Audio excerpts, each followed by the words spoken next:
Yes, you can watch this live, but you can watch it on our YouTube channel, and it is on Tell-Il for the next 7 days or so. I'll begin by acknowledging that we are gathered here today in Unama'ki, the land of the fog, part of Mi'kma'ki, the unceded traditional territory of the Mi'kmaq people since time immemorial. We honor and thank the Mi'kmaq for sharing their land and home with us.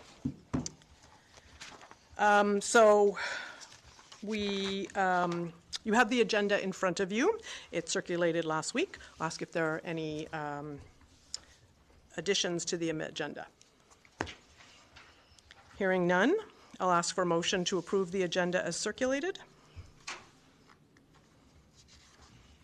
Moved by Councillor Mumbercat and seconded by Councillor Sampson. Any discussion on that motion? Hearing none, all those in favor of adopting the agenda as circulated, please signify by saying aye. Aye. Those opposed? Motion carries. Next item on the agenda is a review of the minutes from the last Committee of the Whole meeting held on February 11th, 2025. Any errors or omissions to the meeting minutes as circulated?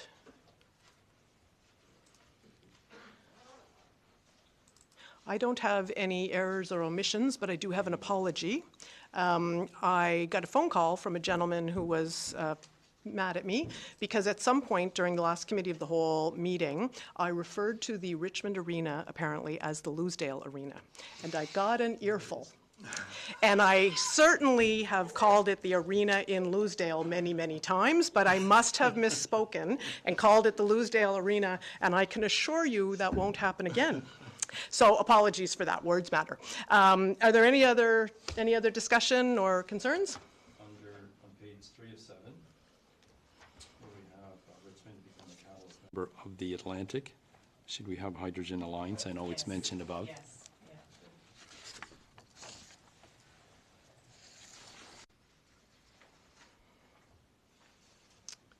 Okay, so hearing no other concerns, can I have a motion to adopt the agenda as with that one correction? No, sorry, the minutes. Deputy Warden Sampson, can I have a seconder? Seconded by Councillor Sampson. To adopt the minutes of the February 11th meeting with the correction on the Hydrogen Alliance. All those in favor of the motion signify by saying aye. Aye. Those opposed? Motion carries. Can we do Gina first? Rochelle had to step out. She is coming back. Okay, sure. Next on your agenda is the two presentations, and we're going to be doing them, we did this last meeting as well. So we're going to do them a little bit out of order. So we're going to ask Gina McDonald, who is the Program Director for the Cape Breton South Recruiting for Health, who's going to present to us on 2024, a year in review. And if you are following along in your package at home, the information from Gina is in page 23 to 51 of your agenda online. So I'll turn it over to you, Gina. Awesome. Thank you, Council, for letting me take some of your time again. I know all of you except for Councillor Marchand, so it's nice to meet you, and I hope that that you have as much interest in Cape Breton South Recruiting for Health as we've seen from some of our other councillors. So pardon me? I'm not going to name any names. That'll be an in-camera discussion. I wanted to do a quick review of 2024. I always go over, and this time I swore I would not. So last time I was here, I did come later in the year than I'm used to, and so we have already seen a couple of these items from 2024. The 2024 Community of Care Awards Gala is one of our biggest events every year. It honors healthcare professionals in all fields that work in Cape Breton South. Last year's and every year's has been a success. We have our 2025 awards coming up on April the 3rd. We already have almost 100 nominations, so that is a significant increase. And I'm very much looking forward to this awards. The whole council is invited, so I would encourage you to come because it's a really nice evening. It's really nice to be able to see all of the healthcare professionals out of a clinical environment. They're able to relax and see their family and friends and give a speech, and it's a really nice evening. Last year we had a really broad swath of winners, and I expect that it will be largely the same thing again from Richmond County and from the town of Port Hawkesbury. The Office of Healthcare Professionals Recruitment Conference, these are the people who give me my project money every year. So I attend their conference. It's very, very informative, and it has a lot of the provincial leadership, and we talk a lot about different initiatives that go province-wide that we're able to then take back to our own organizations. A large part of my job is celebrating professional days of recognition. So this is considered one of the little things, but when you really look at what we're trying to do, it's one of the big things. So we make posts on Facebook, simple things like letting people run a tab on coffee at the Farmer's Pantry, to delivering flowers, to delivering gift baskets of coffee for the nurses who do the night shift. So it's tailored towards the particular group and what is going to make them feel appreciated. We have, I believe, 19 professional days of recognition. So some of them get treats and some of them get a Facebook post, but we do try to recognize everybody who is a healthcare professional. I did attend this past year the Canadian Association of Physician Recruitment Conference in St. John's, Newfoundland. It was a great conference, but as some have been in the past, a lot of the attending these conferences is a learning curve because you learn which ones are valuable and which ones aren't. And I am not in the practice of attending conferences just for the sake of it. This one I found to be informative, but it's not something that I will be attending again because I did find the focus to be more national than regional. So it was great. It was a great opportunity to network with different people across the country, and especially different types of recruitment outside of healthcare who have various ideas that might apply to the work that we're doing too. It was fantastic, but I will not be attending the one in 2025. Doctors' Day, we gave all of the doctors a picture of their team, which was a request from Dr. Hanspaul that we decided to give to all of the doctors in the area, and they really liked it because a lot of the time their staff doesn't get the credit that they feel their staff deserves. Navigators Conference isn't as much a conference as it is kind of a learning opportunity. The network of navigators has a lot of different hands in different pots, and we require a lot of different supports from different organizations. So the Navigators Conference is an opportunity for all of those organizations to come to us, to let us know as navigators what we can do to help their respective organizations in the recruitment process. So that's Dalhousie Admissions, that is the Office of Healthcare Professionals Recruitment, Doctors Nova Scotia, College of Physicians and Surgeons. All of these organizations come to us over the course of 2 days in Halifax, let us know what we need to be doing better, let us know what they need from us, and we let them know vice versa what they can be doing for us to help us. We did have the grand opening of the Port Hawkesbury Health Centre in June of 2024. It went off with not very much fanfare, but it was a great opportunity for people on a provincial level to see all of the new clinical space in Port Hawkesbury, which is a huge deal when it comes to recruitment, because a lot of the physicians and a lot of the Nova Scotia Health recruitment consultants are looking for facilities that have a lot of clinical space. So that was a big one for us. Dalhousie Family Medicine Conference in September is always our biggest event because that is always prospective physicians. And so we go there with our Cape Breton South navy blue tablecloth, which is known now within the resident community, and I don't poach physicians from other places, but I'm not above luring them to Cape Breton South with homemade fudge, which seems to do the trick every time. It's a really good opportunity. They're not ready to practice anywhere yet, but if we're making connections with them and we're letting them know that we're here, it also encourages them to come and visit. And then hopefully down the road, we're playing the long game, hoping that at some point when they're ready to graduate, that they'll look at us and hopefully come to our area to do so. Business of Medicine Retreat is another one of our big events. That's where, because we don't have a residency program, we put the invitation out for residents from Dalhousie to come to the area. It's been held in Richmond County the past 2 years. It was extremely successful again this year. We had 5 residents come, some with spouses, some with children. It's a full day of touring around the area. We take them on the trails. We took them out on a boat. Brent and Amanda came with us. A sail on the Bredor Lakes. They looked at all the houses. They couldn't believe how cheap all the houses were that were being built.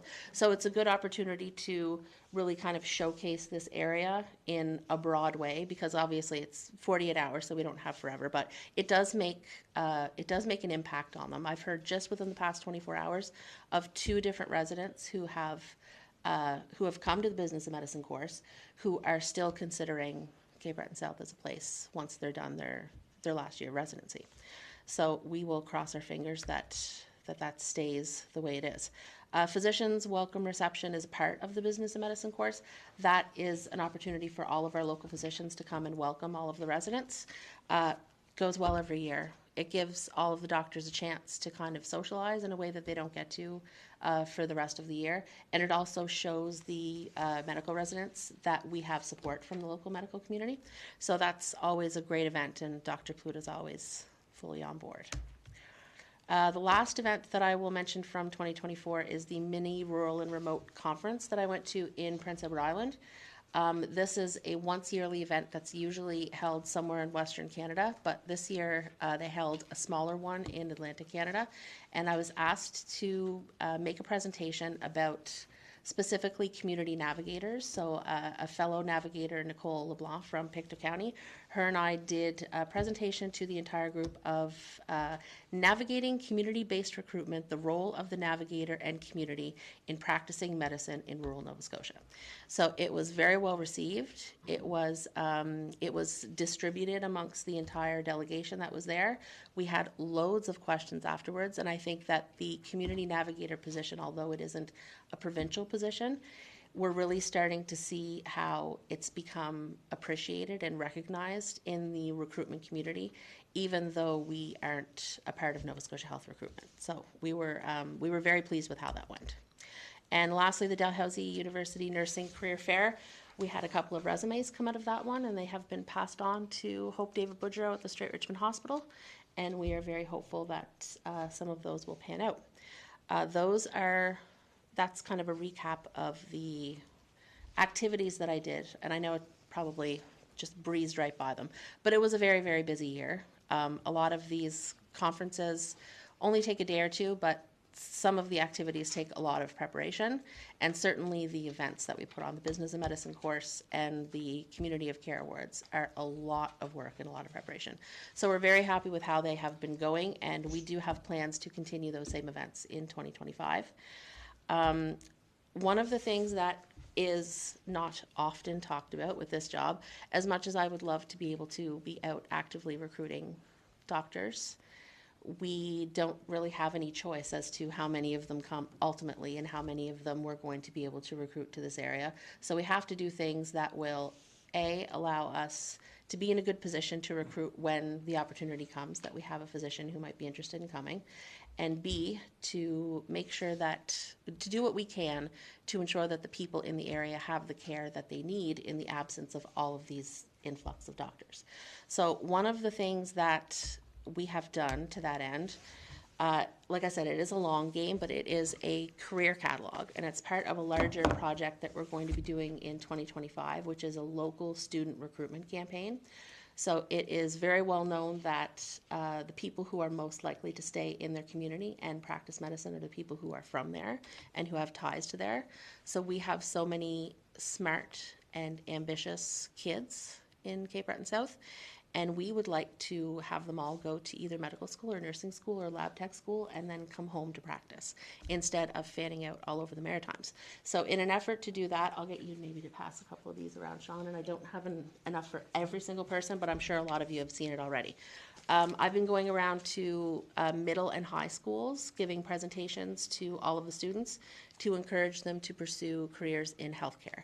They have been very, very receptive, and I use my son and his friends as a litmus test because they have actually, they were in one course and 3 of them dropped that course, well, didn't continue with that course in their second year and are now taking CCA and LPN. So it's a matter of letting a lot of these kids know that these positions exist, because a lot of them don't even know that there are possibilities for them. So I'm very optimistic that in making it known to the students in Richmond and Port Hawkesbury that we're actively looking for people to get this education so that we can give them jobs at home. We're hoping that in the long term that pays off. Another thing that we have done this year, and please excuse this is a prototype. I wanted to bring it tonight to give everybody kind of an idea of what it was going to look like. These are RAC cards, and they're a combination of healthcare cards that describe the different family practice nurse, the dietitian, all of the services that are available here that are kind of underutilized and that people might not know exist.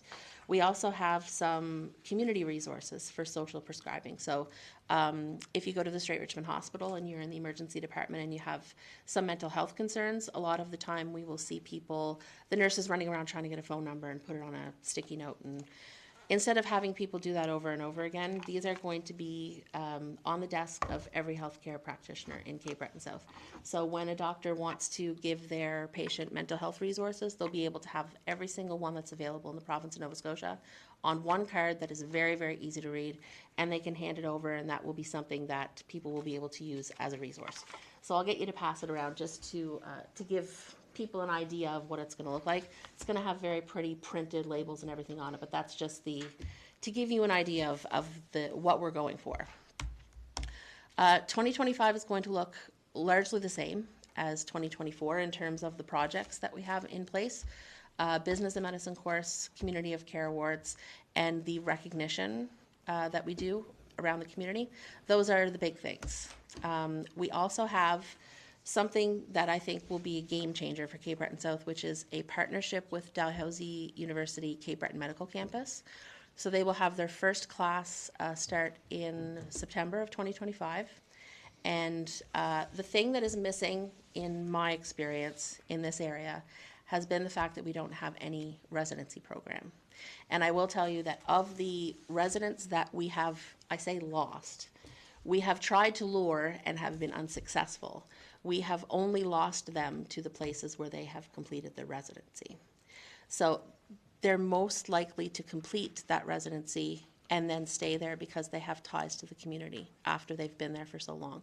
And that's a huge missing piece for healthcare in this area. So we have been trying since I started this job to get a residency program here. It's much easier said than done. But now that the Cape Breton Medical Campus is active in Sydney, we've had a lot of discussion and communication with them, and we are fully on board and getting prepared to host residents this year, medical students this year for Rural Week, which takes place in May. We also have with the McNeils an agreement to do a longitudinal integrated clerkship in 2027, which will mean that one resident will be there permanently for their entire residency. And we have other faculty appointments in place. So Dr. Pluta, Dr. Shrestha, Dr. Wagley, and Dr. Angai have all agreed to take on students in as much as they could be provided for us. This late in this particular season, most of the appointments have already been made and most of the assignments have already been made, but we are kind of on standby as an area that if something happens that there's a student that one of their preceptors backs out, we have physicians here who will be able to take them on. So just starting that relationship with Cape Breton University is going to be very important for us. It is a long game because it's not going to happen overnight, but it's better to start it now than to start it 5 years from now. So we are excited because I think that's going to make a huge difference down the road.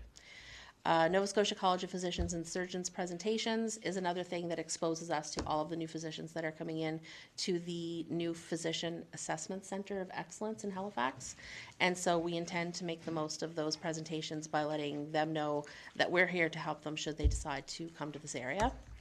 I have tried this year to make an effort to be visible in the community. I know that a lot of people know me from Nova Scotia Health, but I want to make sure that Cape Breton South Recruiting for Health, as long a name as it is very much at the forefront of their minds when they think about, okay, I have somebody who's coming to, the Richmond Villa, who can I contact to get them maybe somewhere to live? So we're trying to maintain visibility in the community. We attend different events. I was on Tell Ill. As much as I'm uncomfortable, I did it so that we would be able to be visible in the community. In the broader community, it's also very, very important that we're visible because we have a lot of competition. And so we want to make sure that as much as we work together, at the end of the day, we're all looking for the same things. So we want to make sure, and I want to make sure, that Cape Breton South is one of the foremost organizations and foremost regions represented at all of these different recruitment events. That is sometimes as important as the quality of the event is the fact that you're there, because all of the people who are there are looking to see who the leaders are in recruitment in Nova Scotia. So I want to make sure that we stay on that track. And this is what I have come to find makes the biggest difference. And it's not a professional component of any position like this, but at the end of the day, this is what people talk about, and this is what sets us apart. There's a lot of places in Nova Scotia that have fabulous facilities and great doctors and lots of opportunities for housing. So we have to find out what it is that sets us apart from all of those places. And really what has set us apart so far is that we don't rely on Nova Scotia Health and pass out Nova Scotia Health brochures to everybody. We show up there with something that represents Cape Breton South. So even though it's a huge pain to be making 19 batches of fudge the night before a conference, the people who were at that conference came up to me every year since asking if I had the fudge. So it's not, it's only a little thing, and it might not seem like it's terribly important, but when somebody says Cape Breton, a lot of the time you think Sydney, and we don't want them to think Sydney. We want them to think Cape Breton South. So if I can play a part in differentiating us from the other parts of the province and even the other parts of Cape Breton, then I will consider that to be a success. We do our very best to give things that reflect the way of life that we have here, and that's certainly unique to the rest of Cape Breton. The cribbage boards have been a huge hit, apparently. We give those out when we have visitors come and when we have we do site visits and things like that, and we give out crib boards with Cape Breton playing cards, and those are always a hit. So that is our concentration going into 2025 as well. I just submitted an application to the Office of Healthcare Professionals Recruitment a few weeks ago in the amount of $89,000. I have absolutely no idea how much of that I will get, but I applied for every single dollar that I could because I do think that it's important to take advantage of the funding while it's there. I have so far been able to use every dollar that has been given to me in years past, so I intend to do the same thing, assuming that it's all approved for this year as well. That news will probably come within the next 4 weeks. And the 2025 large projects, like I said, the local student recruitment campaign, Community of Care Awards Gala, the recognition activities, the business and medicine retreat, and another item that I put in for this year is to make the most of the promotional videos that we invested in and to concentrate on getting those out a little bit further than they go right now. So there will be, hopefully there will be funding to organize an ad campaign with a company from Nova Scotia that will enable us to get viewership of those videos out even further than they are right now. So the funding requirements, we don't include the project funding because project funding I rely completely on the Office of Healthcare Professionals Recruitment. They will not fund any operational, they won't fund any travel, they won't fund any tech. So everything that I can get money for, I get money for elsewhere. But at the end of the day, this is what we are left with that we do not have funding for. So it's around $78,000, assuming that no laptops break and things like that. And so my funding request for 2025 is $39,930, and that is in keeping with the cost of living increase that had been agreed upon a few years ago. So we are very thankful for all of the support that we get from the municipality. As an organization, it's not province-wide that people find themselves in my position that have such great cooperation and support and funding from the municipalities. So I'm very, very grateful for that because it's not something that everybody gets to enjoy. So I love to see everybody at our events. It's really, really helpful, and it lends some legitimacy to what we're doing when we have, you know, big important people that show up for it. And so I would encourage all of you, if you know of one of our events going on, I will make sure to send you an invitation. And by all means, come and see what it is that we do and schmooze a little bit and enjoy some of the food from Doctors Nova Scotia. And if anybody has any questions, I hope I gave enough time. Thank you very much for that, Gina. We have a budget ask, so we'll get to that in a second, but I'm wondering if anybody has any questions they'd like to, Councillor Marchand? Thank you, Warden.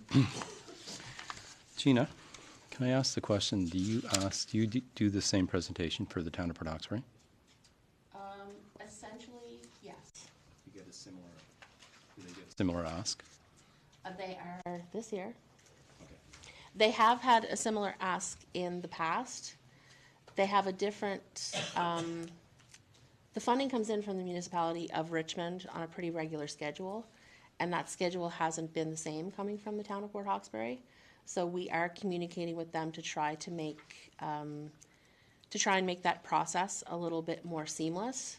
The Municipality of the County of Richmond has most definitely been our most reliable funder. We have reciprocity from the town of Port Hawkesbury. They did not give that, I believe, a year and a half ago. They've since decided to get on board and match what Richmond gives. Last year, did they match? Last year they did. The year before they did not. They did not. Yeah. The next question, the residency, you say if students have an issue with their preceptors, is this only going to be for the Cape Breton campus, or is that going to be for the Dalhousie one as well? That's going to be province-wide. So if anywhere, yeah.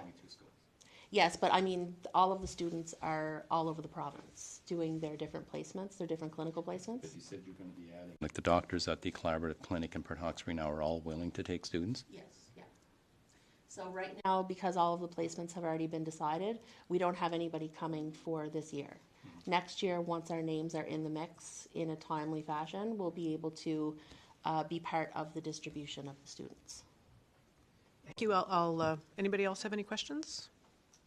Councillor Mumbercap? So it's less of a question.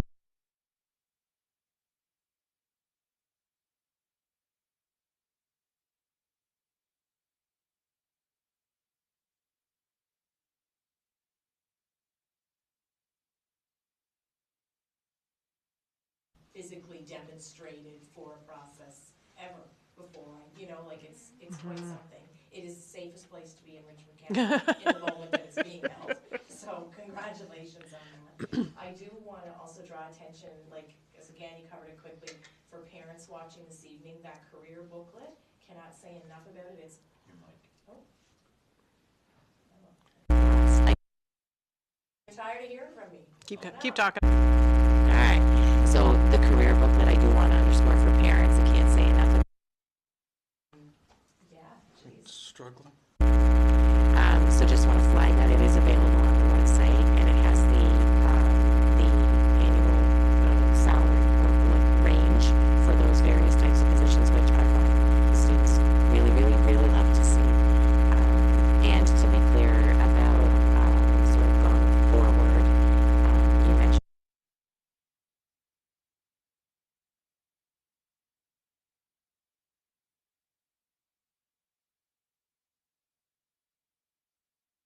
Wanted to be clear on it, but now we are in the park. Yes, yeah. I do want to just echo Councillor Mumbercat's comments about the opportunities booklet. Now that I don't work in the schools, I can say whatever I want. But I think there has been too much onus on online platforms for students, and what we need to keep in mind is that students, the people who give the most guidance to students are their parents. And so low-tech, clear, definitive, comprehensive information that you can find in one place is really, really helpful, not just for students, but for their teachers who are trying to have conversations with them, and for parents. So good on you for that, because I think it's an exceptional piece. Yeah. Councillor Marchand? Yeah, just one more. Gina, how well do you guys work with Nova Scotia Health for recruiting? Because you mentioned something that you don't use their paperwork or paraphernalia when you're at sessions? Well, Nova Scotia Health recruits for the whole province. So when they're doing their recruitment activities, they're not focusing on Cape Breton South. And they don't have anybody to focus on Cape Breton South. They do have recruitment consultants that represent the region, but there are a lot of places in that region, and there are very few recruitment consultants compared to the number of facilities that they have to recruit for. So we work very well with Nova Scotia Health because they appreciate everything that we do. They are very, they're really strapped for resources, and so they appreciate all the work that we do that otherwise they would have to do in terms of like welcoming and making sure that people know what's in each individual community. But we don't, as somebody who represents Cape Breton South Recruiting for Health, I wouldn't use Nova Scotia Health's literature because they're on the numbers side. I don't have any money to offer anybody, so the literature that they would be distributing wouldn't be applicable to what I'm able to help residents and other healthcare professionals with. Now, that being said, they're always at the same events that we are. So usually people will come to us, and then if they're interested in hearing further about details and compensation and things like that, we refer them over to the booth that Nova Scotia Health has. But for the most part, I do the attraction to this area, and then the nuts and bolts are left to Nova Scotia Health down the line when it's more applicable. Just the last question. The difference of the 78,000, is that the ask for Hawkesbury? Is this going to be between the two municipalities? Or two? The ask is $39,930 for the town of Port Hawkesbury as well. Okay. And anything that we have in addition to that, we will look for other funding sources. Okay, thank you. Thank you. So I believe we have an ask. Right, but I think we need a motion to do that. Yeah, I'll move that we defer the request from Cape Breton South to budget deliberations. We have a motion on the floor. Can I have a seconder? I'll second. Seconded by Councillor Mumbercat, that we move the request for funding for Cape Breton South Recruiting for Health to budget deliberations. Any discussion on that? Hearing none. All those in favor of the motion on the floor signify by saying aye. Aye. Those opposed? Motion carries. Thank you very much. Thanks, everybody. Thank you. Thank you, thank you. So, Thank you, Juanita. oh, the rah-rah team going.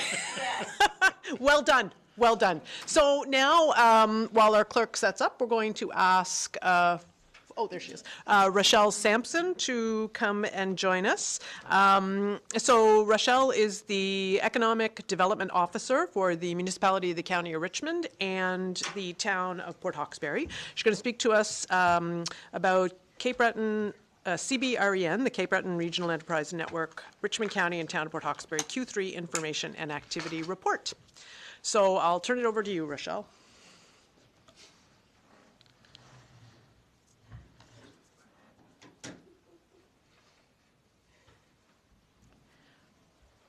It takes a second because the cameras have to go your way too.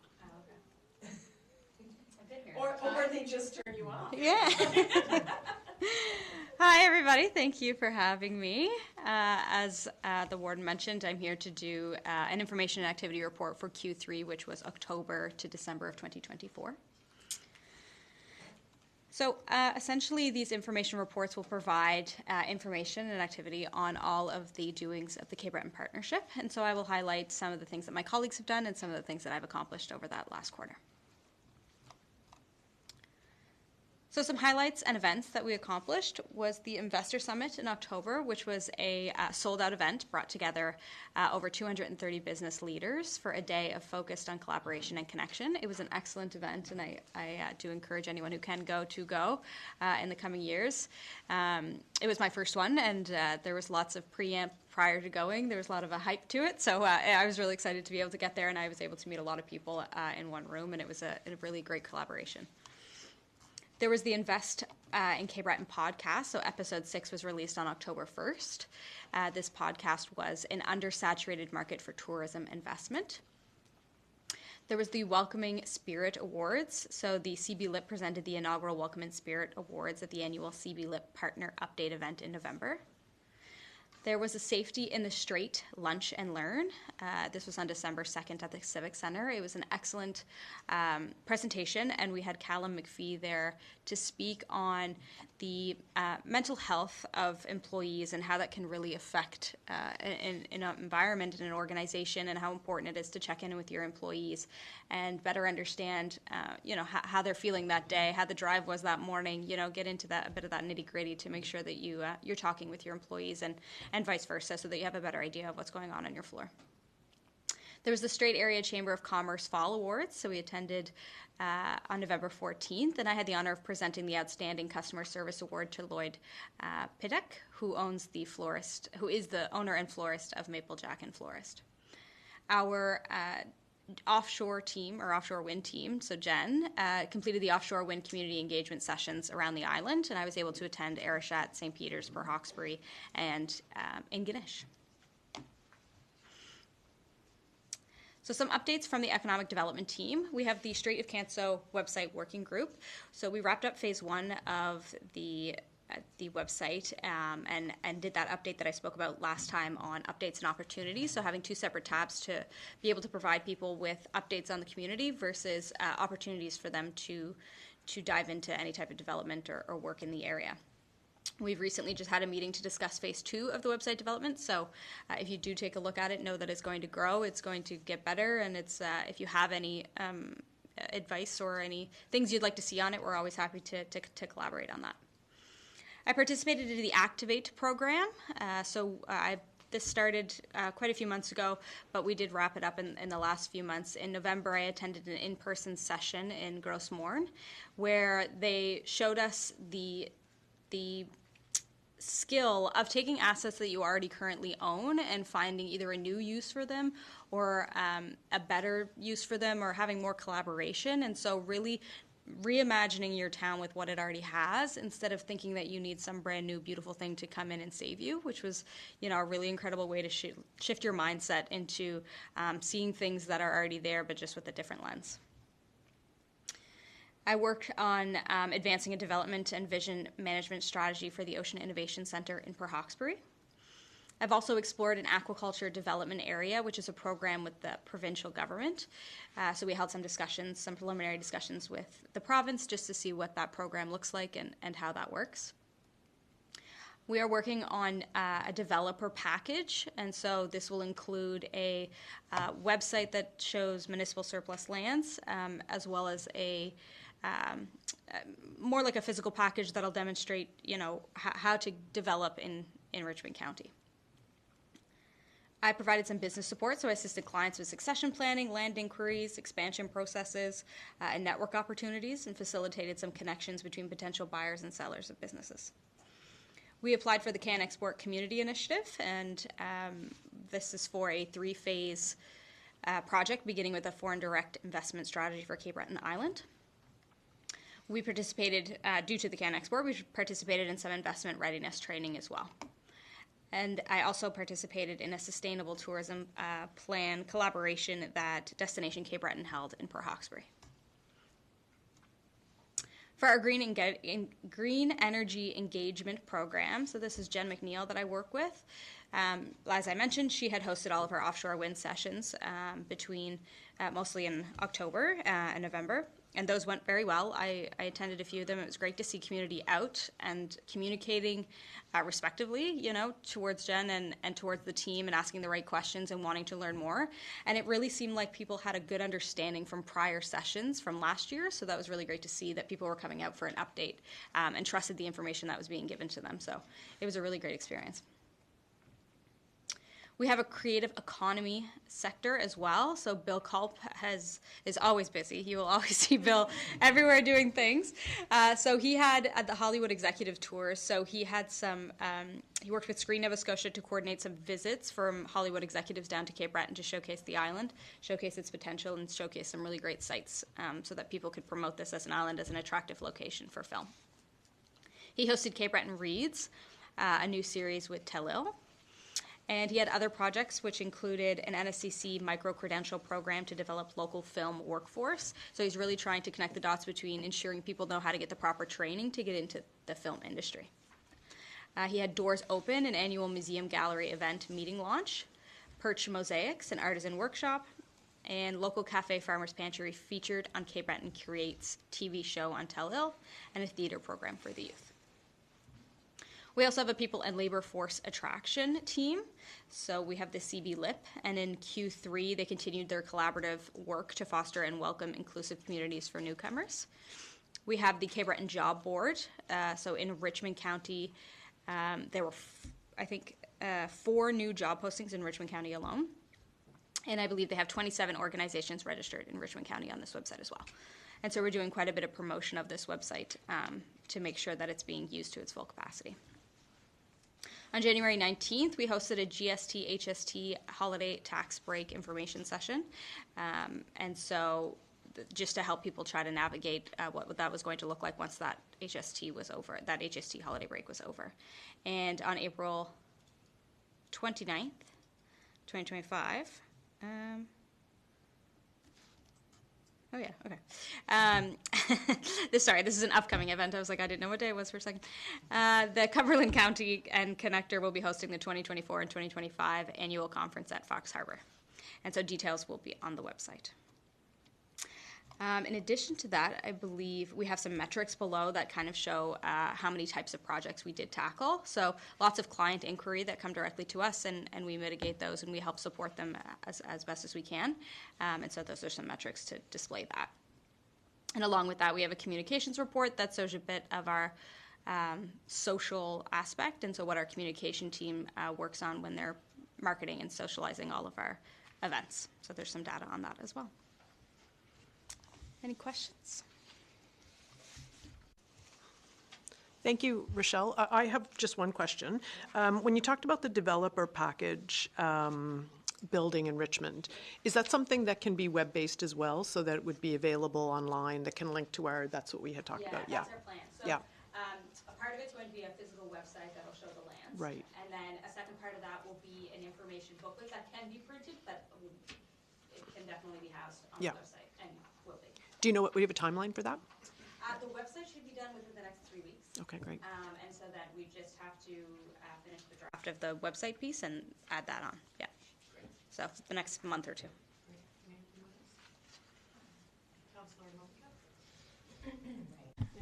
So apparently my mic was giving a buzzing sound, so I'm stealing Deputy Warden's mic.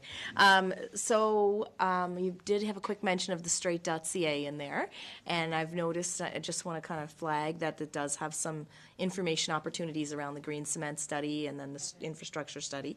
But I'm wondering if we could have that kind of better linked to our Richmond County website, and maybe this is a question for you, Troy. Like right now in the for business section, under I think innovation and whatever it is, it says it has the Cape Breton Partnership flagged. But I'm wondering if we could put a little bit more thought into what we want to have. I feel like you've already had this conversation with someone. What we want to have there, right? Sorry. At Yeah. 3 o'clock this afternoon, the three of us were Okay. discussing exactly this. As usual, you're right on target. Okay. And that's what we're trying to figure out. Where's the best home for everything, and how will it all point to each other? Yeah, fantastic. Great. No. Anyone else have any questions? No? Great. Thanks a lot, Rochelle. I appreciate it. Always enjoy hearing from you.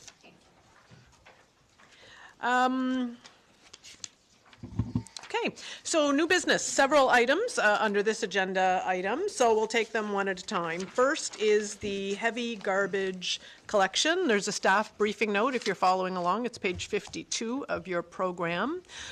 So there's information there. CAO, do you want to lead us through that one? Or Sure.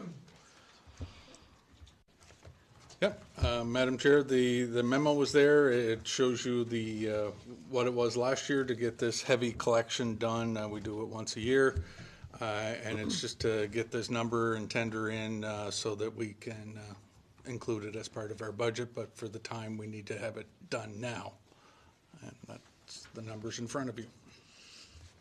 so I'd be looking for, assuming we're,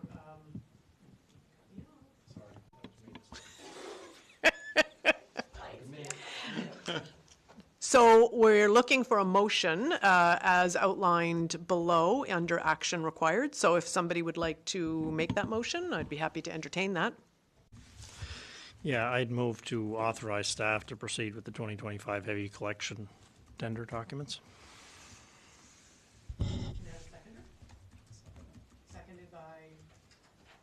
Seconded by Councillor Mershon, that we authorize staff to proceed with the 2025 heavy collection as outlined in the memo. Any discussion on that motion? Hearing none, all those in favor signify by saying aye. Aye. Those opposed? Motion carries. So next is the Strait of Canso Clean Fuels Domestic Use Strategy. There is a staff briefing note there. It's quite thorough. The briefing note is quite thorough. So there is a clear explanation about the background in this study, what the opportunities are. I particularly find on page 5 of the report, bullet number 5, on page 57, I am particularly drawn by local populations experiencing firsthand the benefits of the product being produced in this vicinity, because it is certainly something we hear quite often. How does this impact us? So I certainly found that very compelling. But ultimately, we are looking for recommendation from staff, which we received here, to of the 3 options, which is we decline this proposal, we accept the proposal. Option 2 is and pay our share, which is $24,250 from the 25-26 budget, or some other option. So I'm looking for a motion if someone would like to make a proposal. Councillor Mumbercat. Try this one. No, well, it's scratchy though. Okay. So before making a motion, I did have one question about the memo. It specifically says 25-26 budget, but if there was slippage in the 24-25 budget, would it be possible to allocate funds from this fiscal? We're very close to the end. We should have a sense by now of whether or not. Although at the end of the day, it's going to get deferred anyway. Because the work's going to happen from an accounting perspective, right? It is, it's all going to happen after. But I just wondered, like, if there's room in this budget, then it might be something we don't need to. I'll take that away. Okay. I want to say yes, but at the same time, I don't want to say yes without Okay. confirming. So I can make a motion then. Yep, contingent on that. I think there could be a motion to adopt number 2 if there aren't funds in the current fiscal year. Is that something? Yeah, I can word it as, Okay, so I'll leave it to you. Okay. Okay, so I will make a motion that, based on the 82% leveraging of funds that this would result in for us, and the opportunity to maximize the benefit for local residents in building a hydrogen economy here in the region, I recommend we accept staff's recommendation to fund the project at, I think it was $24,250 from this year's, the 24-25 fiscal year, the current fiscal year budget, if there is room, and if not, then from the 25-26 fiscal year. That's a mouthful. It's a long motion. That's the motion. I will email that to you, yes. Do we have a seconder? So the motion on the floor is to accept staff report to fund the project to the tune of $24,250 from the current fiscal year if there is room, but if not, from the 25-26 fiscal year. That's the motion.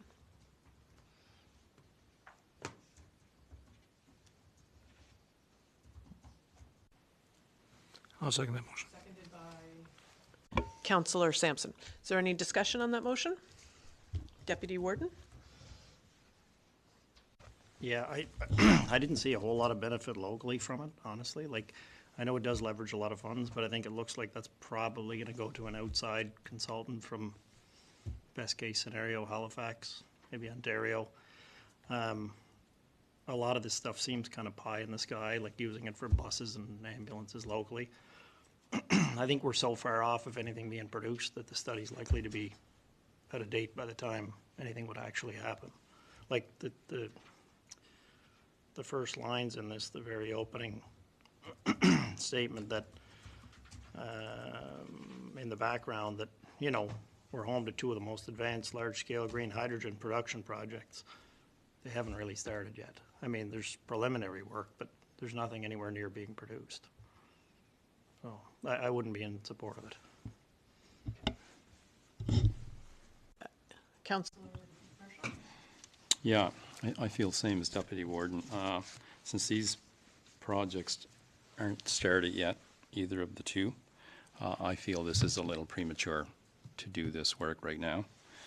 It's something, you know, when we know those projects are going to happen, this is a lot of money being spent. And I mean, it's not just the 24,000 because it looks like there's a lot of in-kind. So I assume is that staff hours here? Okay, so that's adding up to between 27 and 29,000 as well. So I'm not in support of this neither, not at this time.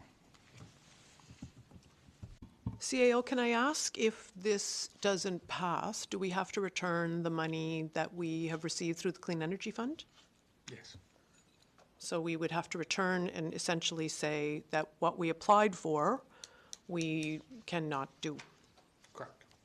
Okay. Councillor Umbercat? Oh my gosh, we're so good at sharing over here. All right. Okay. So what I would say is, I mean, I take your point that neither of the projects are producing hydrogen at this time.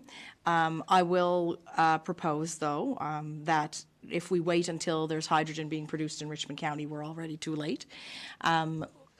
The whole purpose of and the title of the project is that it's a Strait of Canso Clean Fuels domestic use strategy. And we have asked a lot of, of our constituents, I think, to say, hey, like we're going to have all of this, onshore wind generating, solar is going to be generating this green hydrogen. There's a lot of social license, I think, being extended from the community towards these projects. People are excited about it. In return, I feel that our constituents should benefit from it. We're not going to be ready to benefit from those hydrogen production facilities if we don't start strategizing right now about what kinds of infrastructure do we need, what are the opportunities for us to burn these fuels locally to support businesses. The green cement study demonstrated very clearly that we can attract more businesses here if we have local offtake, and that's what this strategy is about. It's about building local offtake. Richmond County has an opportunity, I think, to be a huge recipient, not just in terms of tax dollars that we're going to collect from these projects, but also in terms of demonstrating to the world that we can be a clean energy economy. But we can't do that unless we do this prep work. It's kind of like getting the engineering done for your, for your project, or the architectural drawings done for your project before you start building it. That's the stage we're at here. And so I think if we wait, and we know that Everwind's timeline is still, that 26, 27 kind of period. If we wait, we will be too late is the issue, I think. Yeah, I agree, and I think one of the things that we've heard from residents across the Quad counties is that there is a feeling that what does this have to do with me, that we're sending our wind to Germany? I think this is an opportunity for us to give information to residents about the ways that this green energy sector can be impactful in our own community, and then it gives those organizations the opportunity to give them the lead time to become investment ready and to become ready to transition to green fuels if that opportunity arises. So I'm very supportive of this application. You would think that the business coming themselves, the Everwinds, that they would be looking to take their product and sell it domestically. It doesn't seem, I don't know how much interest is there from them, but there's 8 other provinces ahead of Nova Scotia that have more greenhouse gas emissions. Ontario and Quebec are less than Nova Scotia. and their population is quite a bit more than us. This is not going to be any significant change to our greenhouse gas emissions. Power is where, Nova Scotia is, and I can't see that.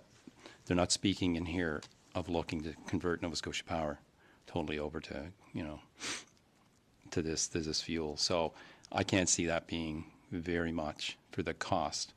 And the whole thing, if things change and they don't come, and Bearhead doesn't come, this money has been wasted, as far as I'm concerned. It's another document that's just going to sit there on a shelf somewheres, and for what purpose? Anyone else? Council. Yeah, so for me, anybody that knows me knows I'm a numbers guy, right? And I'm looking at this 295,000 total project, and the ask for us is 24,250 for what I believe could be some important preliminary work in case Everwind or Bearhead does come to tuition and things run the way we hopefully hope they do run.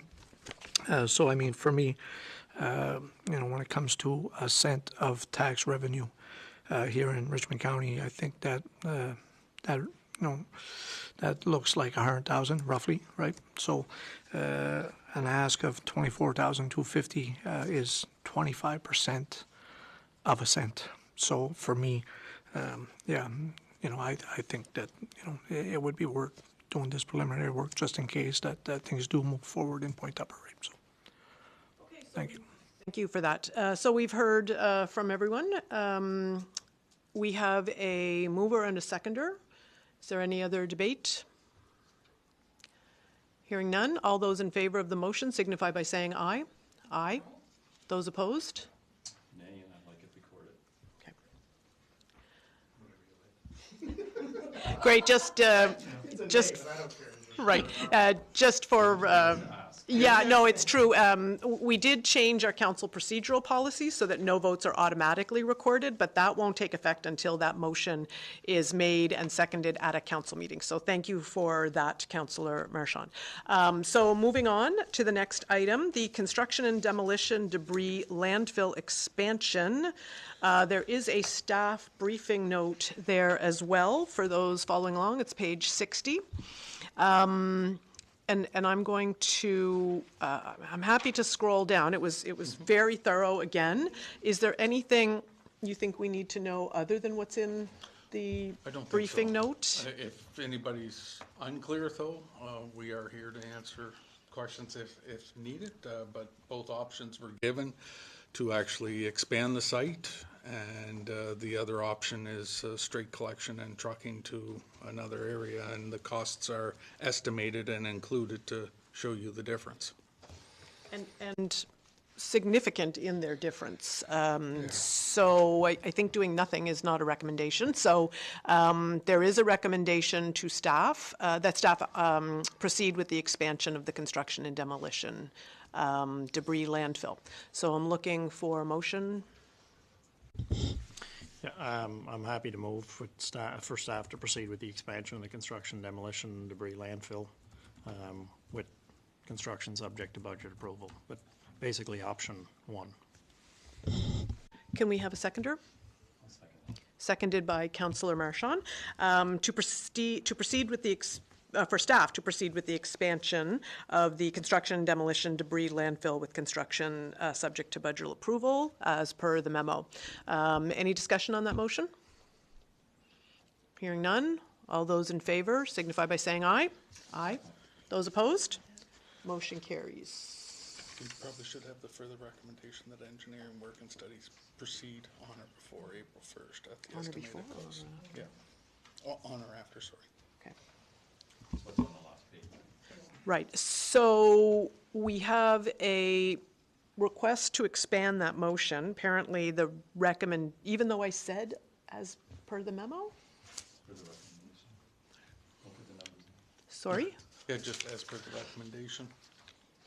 We cover it, but that's all right. Or well, actually, it is further recommended. Could we do it in a second motion? Yeah. Sure. Okay, so because the information from the staff report was quite long, the recommendation, we actually will take it in two motions, if that's okay. So I'm looking for a motion to recommend that the engineering work and studies proceed on or after April 1st, 2025, at an estimated cost of $275,000 exclusive of HST, with the funding to be allocated from CCBF funds.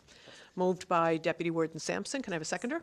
Seconded by Councillor Mumbercat. Any discussion on that? Hearing none. All those in favor signify, sorry. Are you reading the recommendation again? Just the second half. I am. So when Deputy Warden Sampson and you seconded it, the motion that I read was only the first half. And so we would like to capture in the record the second half. So you see where it says it is further recommended? That wasn't actually read into the record. So on page 60, sorry, I guess you're going by, on the last page of, Okay, then I have a question. sure. Okay, I guess we can ask staff, but in January 2024, there was engineering work done.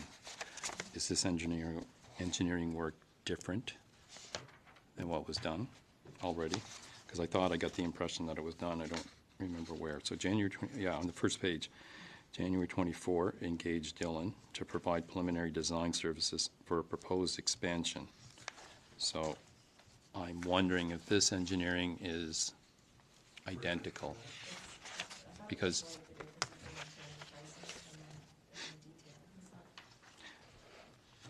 but it's work and studies.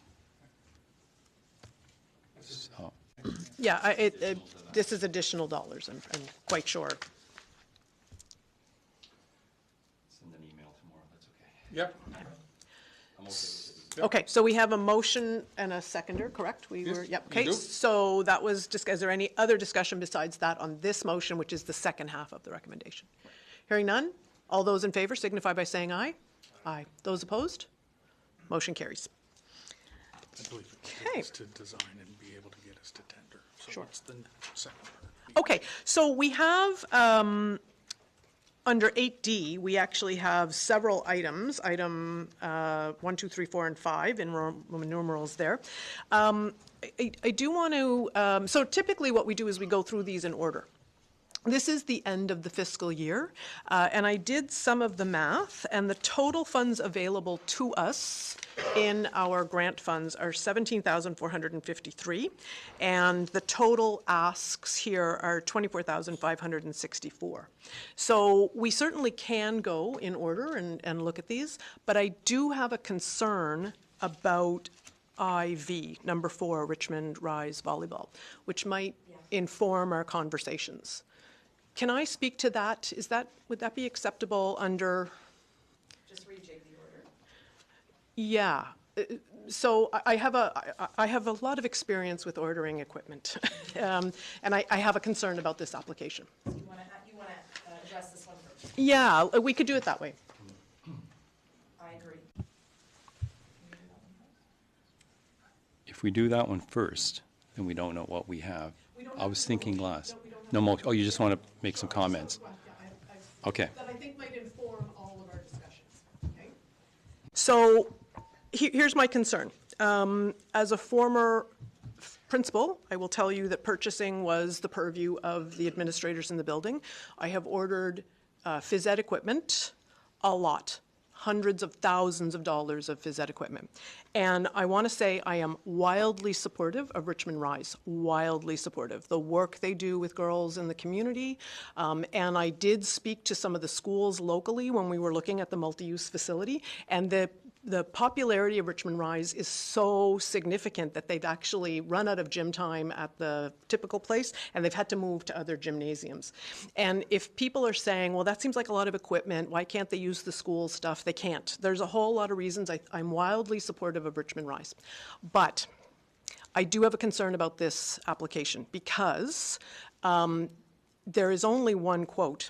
And there's only one quote for every single thing from one company.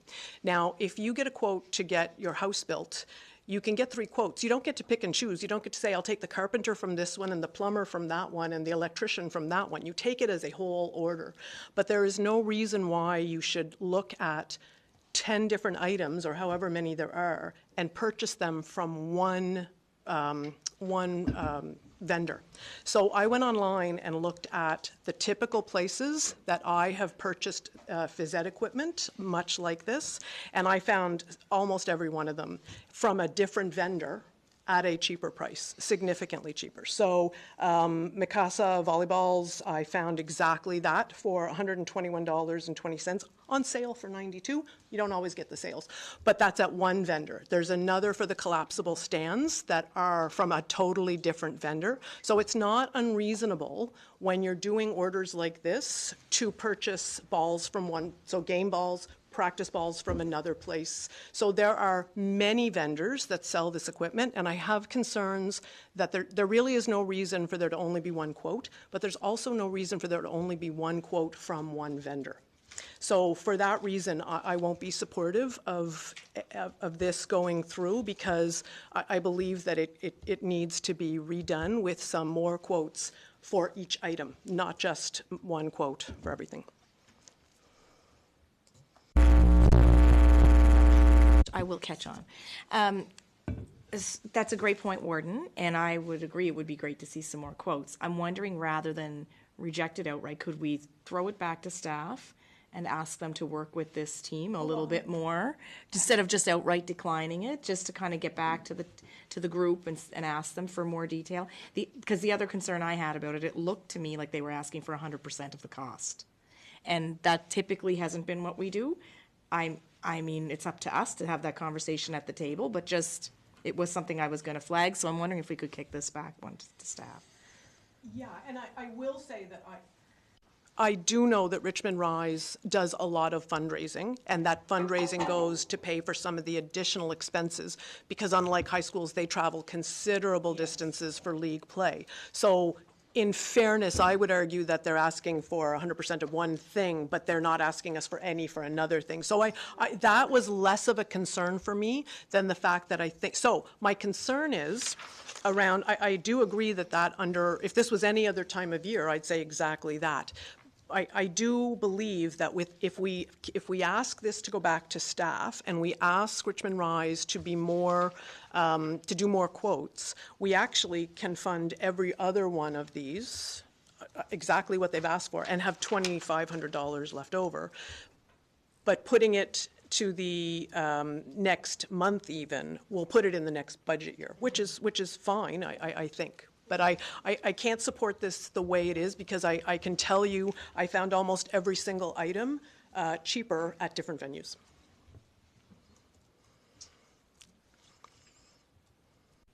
Yeah, my only other comment to that would be, I think they were, I guess I'm mixing my metaphors with sports here, but they were swinging for the fences a little bit on this one anyway. So I don't know what their expectation was, but I'm not sure that, it would have been likely we would have ever funded this to 100% anyway. So, if council wanted to fund it to a certain percentage, then ultimately it's up to them to where they source it at the end of the day. It's up to them to find the best deal, because, we may not be funding it 100% anyway, because it's not something we've generally done.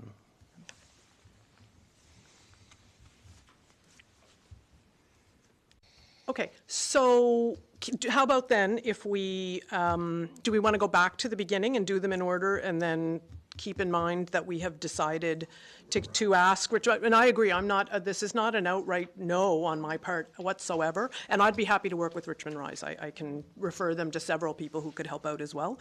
But I think I would rather not consider this month and look at the others in light of the budget money we have. Sure. Yeah, okay. So keeping that in mind, then we'll go through the grants in order. So St. Peter's grant, Grand River, Loch Lomond Pastoral Charge, Type 4 Regional Health General Funds. That's on page 64 to 75 of your package, in the amount of $2,645. This one is for the defibrillator, right? Okay.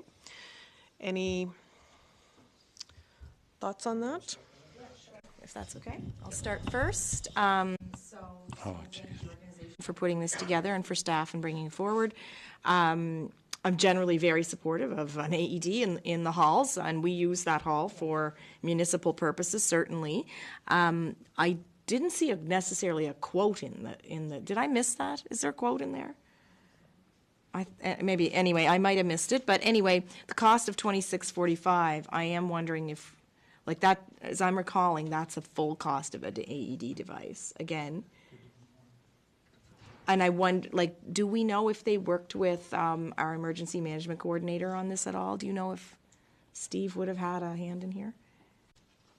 I checked with Steve as well when I saw this in the package, and they did not. And he's unaware of any current grants at the time. He referred me to Danielle on that one to get a defibrillator, but he did say that we actually have one right now in our inventory that hasn't been assigned yet. So. Well, could I follow up then? Like, so I'm, again, instead of accepting or rejecting this right now, could we send this back to staff for conversation with the emergency management coordinator? Because if it could cost them no money and us no money, that would be better than money. Yeah. Perfect. Do we need a motion to that effect? I just want to make sure Go that ahead. he didn't say something to Kathleen that is different than what he said to me. The reason why the last two grants, though, did not have quotes is because they're applying under grant type 4. Yeah. So in that application, it's not required to provide a quote. So that's why the quotes are not being provided for both. Yeah, there's quotes in the next one. But some do provide it in their package, some don't, so. So yeah, I had a bit of a flag on this one too, because I knew I'd been contacted a while back from somebody in the community of Loch Lomond that they had applied through a funding source to get their AED covered for their hall. And I'm thinking there might be other programs that they could get this paid for rather than going through the municipality. Yeah. Yeah. Yeah. So if we could push it. Outside grants, not our own grants. Yes. Yeah, exactly. Yeah. So Sorry. I'd make a motion to defer this back to staff to investigate further. Yeah. I'll second. By Councillor Mumbercat. Any discussion on that motion?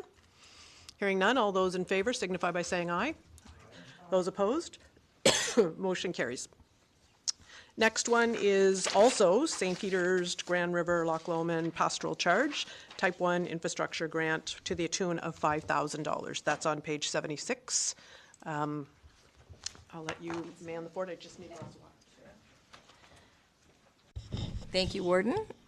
So I would make a motion, again, the hall is something that the municipality uses on a regular basis.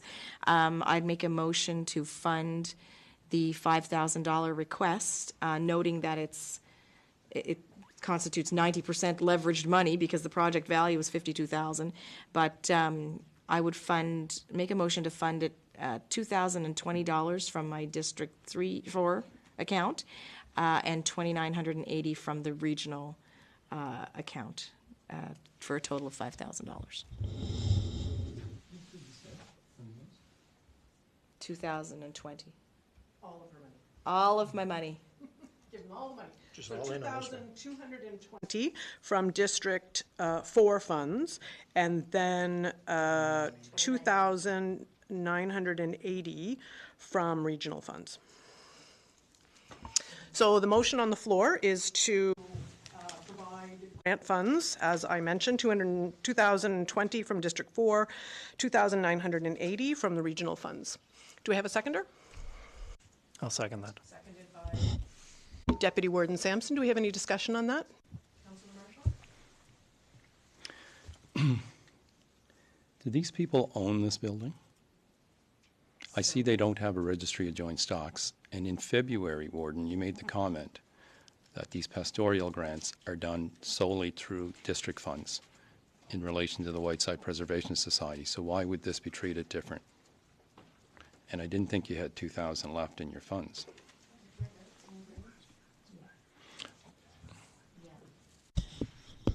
So, Councillor Marchand, we funded this group a previous year, so it's a different organizational structure than what we see in the Catholic parishes. That's why you see the term of the pastoral charge, and they did provide evidence that the hall was under their ownership. We can dig that out, because I'm recognizing you wouldn't have been here at the table when they provided that, and they're probably thinking, they've been successful in the past, and so didn't provide it this time, but we did have that established. I like to remember the exact details. It is a different organizational structure, and I think the other fact was too, in that case, that they were, like they are this time, doing some pretty serious leveraging. And I took, when I went to their balance sheet, and they reference so page 4 of their balance sheet, they identify land and buildings total. They identify the buildings. So I'm looking at page 68 of the package, but it's page 4 of their balance sheet. They identify the land and the buildings in Canada as assets that belong to them. That's why I was considering that to be different. But it belongs to the church, St. Peter's United Church, so they should not be treated. The Whiteside Preservation Group are a separate group. That church is no longer a church that they celebrate masses in, from what I understand. They may have some mass there, but I don't know if it was they celebrate mass at a different church for that community. So they do something in the summer there just to have some event there. But I don't believe this should be treated any different than that one. You made the comment that it's out of district funds. And yeah, and different church structures would have different structural processes, I guess. I'm open to discussion about this, but I took that because they declared this on their balance statement as part of their, that it was something that they owned. Open to conversation about that, though. Councillor Mumbercap? I did look for that, and that's where okay, that's the resolution I found. Thanks, Ward. yeah. I think the villa is included with our financials too to some point. We don't know that. So.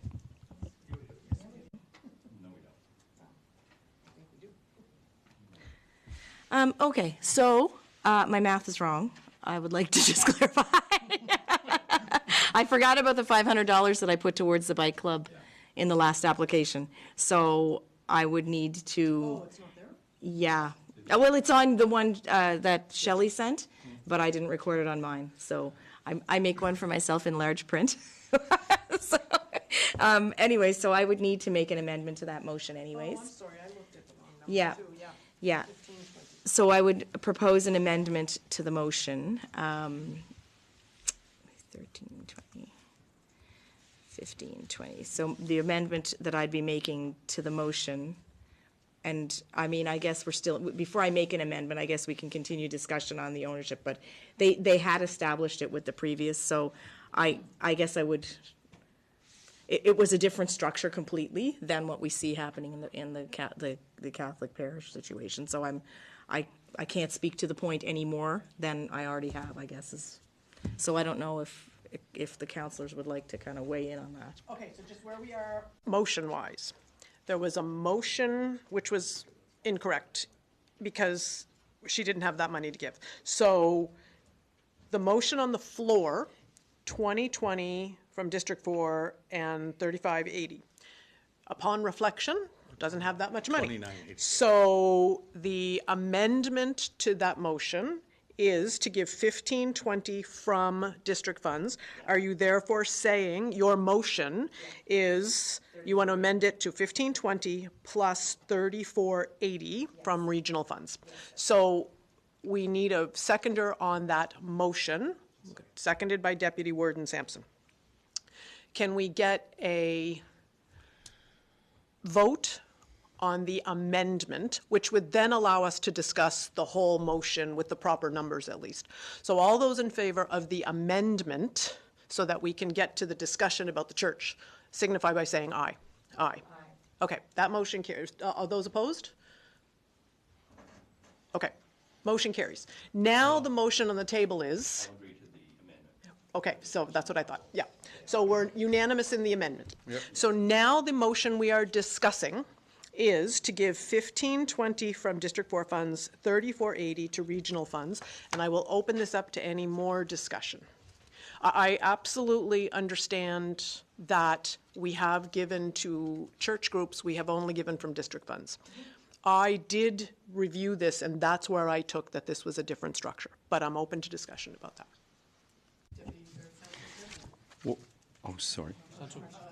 You want to go? Did you want to speak? Yeah, but just, Mr. Councilor Marshall's already had a chance.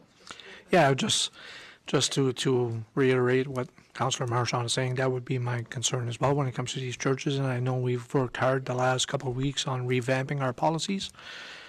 So I'm going to wait until we revamp those policies to make sure that we treat all churches the same way. So, thank you.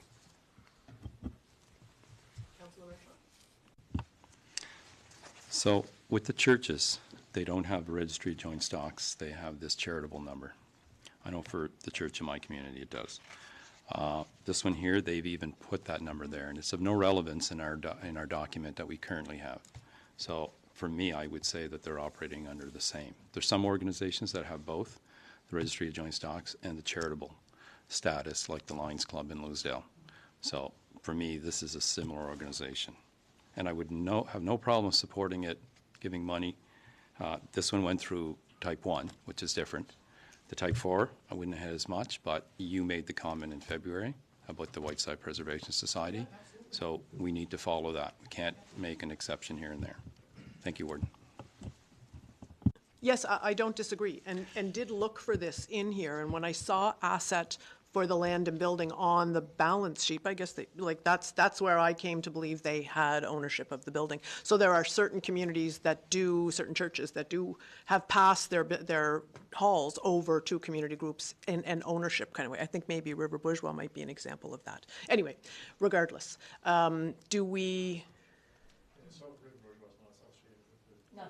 I think it was yeah, they kind of severed their relationship with them. Yeah, okay, but this did not. This is not the same.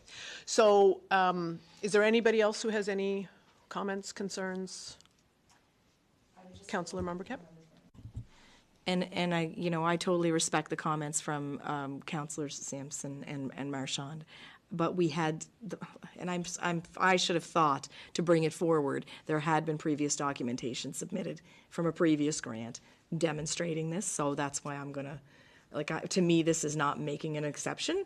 This is because they had demonstrated that ownership, but I do recognize the position that they're in, and I just wanted to put them on the record. So I am convinced by the discussion on this side of the table that we do want to be consistent. So I'm wondering if there is an appetite on this side of the table or on this side of the table to make an amendment. So we have two ways to move forward here. Either we vote as is, which will see this defeated from what I can see, or we can amend the motion to have only the district funds go there, or we can push it to the next thing. I am convinced that we haven't seen, and it could be that it's just a matter of giving us additional documentation, but if we have set a standard for the way we're going to make exceptions, I am moved by the conversations to date, what I'm saying. So I am swayed by this side of the table's argument. What I have in front of me is what I thought to be an accurate portrayal, but I'm of the opinion that we should be consistent. There may be other information out there, but it's not in front of me at this point. So I'm wondering if there's an appetite to either ask that the group resubmit this in April, or do you want to give your district funds? Thanks, Warden. I don't believe that an organization could legally put an asset on a balance sheet if they didn't own it. I don't believe that that's the case. And so I guess I'm wondering, we do have a motion on the table procedurally. Could we agree to withdraw the motion? Do you know what I mean? To go back and verify that with an accountant? I mean, how would they have a valuation on their balance sheet against which they would be, balancing assets, equity, liability together? How could they do that if they didn't own it? I don't. I it's a church group that owns it, and that's the way we've moved before. So let's look at withdrawing amendments. Withdrawing a motion? No, well, Or can we just make an additional amendment to that Yeah, motion? yes. To refer it back to staff? well, why don't you make the amendment, give your district funds? They're not starting this before April the 1st anyway, probably, which is, and in our new grant policy, they can apply for the remainder of it. It's not that we're against, but we've, it's just that the Whiteside Preservation, they're going to have to come up with $3,000 extra to fund this, because there's only one person that does the work that they need done. So we couldn't support, and there will be extra money in this grant fund that they could have gotten. And they're kind of a different organization as well, because it's not a church that is used as a regular church. So we're perhaps looking for a motion to use your district funds with a message to the organization that they can reapply under the new grant policy in April 1st to the tune of the difference or whatever. It would have to be a different application. Yes. They have to reapply because it's going to be a different grant policy. Okay? Okay, thanks, Warden. I will make a motion to amend the amended motion to support this project at $1,520 and further move that we recommend to the organization to reapply for the remainder of the project work in the new fiscal year. That's the motion. Do we have a seconder? Seconded by Deputy Warden Sampson. All those in favor signify by saying aye. Aye. Those opposed? Motion carries. Next item on the agenda is the Discoos Civic Improvement Society Type 1 Infrastructure Fund, $5,000. That starts on page 126 of your package. Was never part of the church. I can tell you, it was my father's school, never part of the church. Never. It was the school. Yeah, just so you know. So Warden, I can start. Sure, I'm giving all the money. Okay. Give all my money. All right. All my money. Okay. I don't have that much, but. You know, you have 1,020, right? Yeah. Okay. I don't want to make a mistake again this time. No, No, I have 520. 520. Yeah, I totally missed a meeting in my calculations here. 520. Okay, so I will make a motion that we support the Discoos Civic Improvement Center grant application in the amount of $5,000 with $520 from the District 2 funds and 4520? 4480 from the regional funds.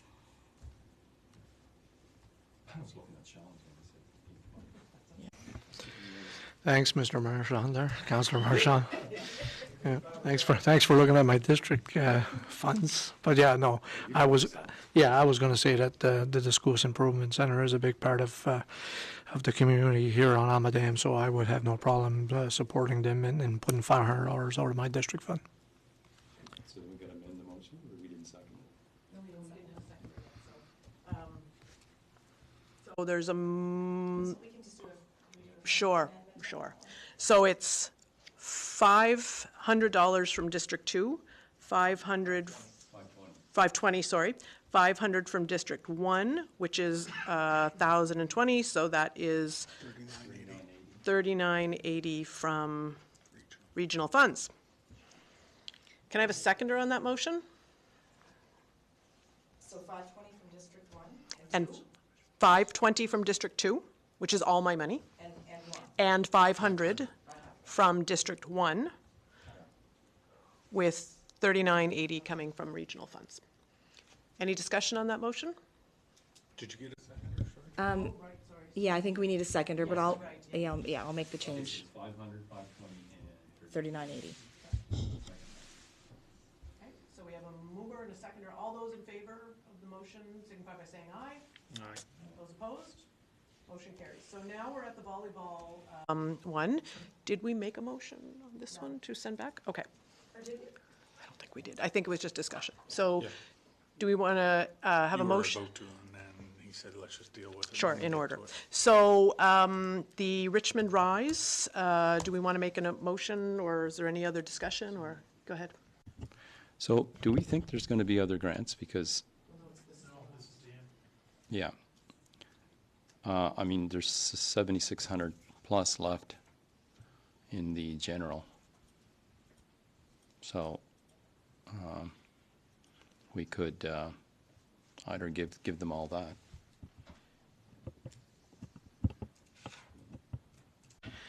Yeah, so going back to Deputy Warden's comments earlier, if we're not going to fund 100% of the $9,913 ask, you know, and maybe, pardon the pun, like you said, they're swinging for the fences, and, you know, so, you know, I'd be looking, you know, to put some of this, you know, get them halfway to their 9,900 or close to halfway. So I'd be willing to put a motion forward that I take the remaining 1,020 out of my district fund, and then put an additional, I guess, 3480 out of the regional fund to get them to the $4,500 mark, which would be close to half, right? Yeah.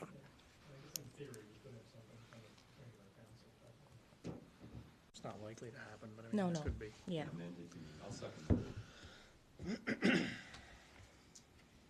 So there is a motion on the floor to give $1,020 from District 1 funds and $34.80.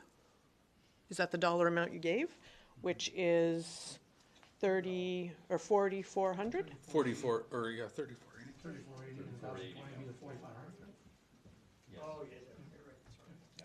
3480 is what we're giving them in total? 4,500. 4,500. Oh, 4,500, Yeah, okay. 4,500. Okay, I have glasses. So 1,020 from the District 1 funds and 3,480 from the regional funds for a total of 4,500 to Richmond Rise. All those in favor signify by saying aye.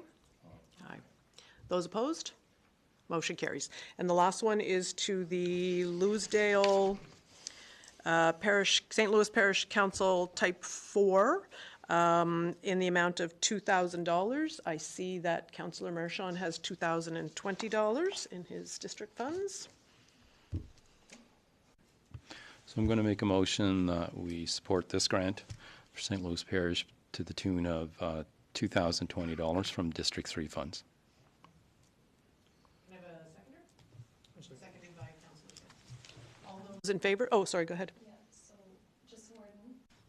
So you meant the 2020, they've only asked for $2,000, $20 immaterial, then it'll just empty the account, are we? Yeah, okay, okay. He said 2020, so. 2020. Yeah, so it's a little bit more than what they're asking for, but it's $20, like, okay, I just wanted to, yeah. Any other discussion on the motion? All those in favor signify by saying aye. Aye. Those opposed? Motion carries. Okay, good for us. Warden, items, going to page 181. The warden's report is there. Do you have any questions or?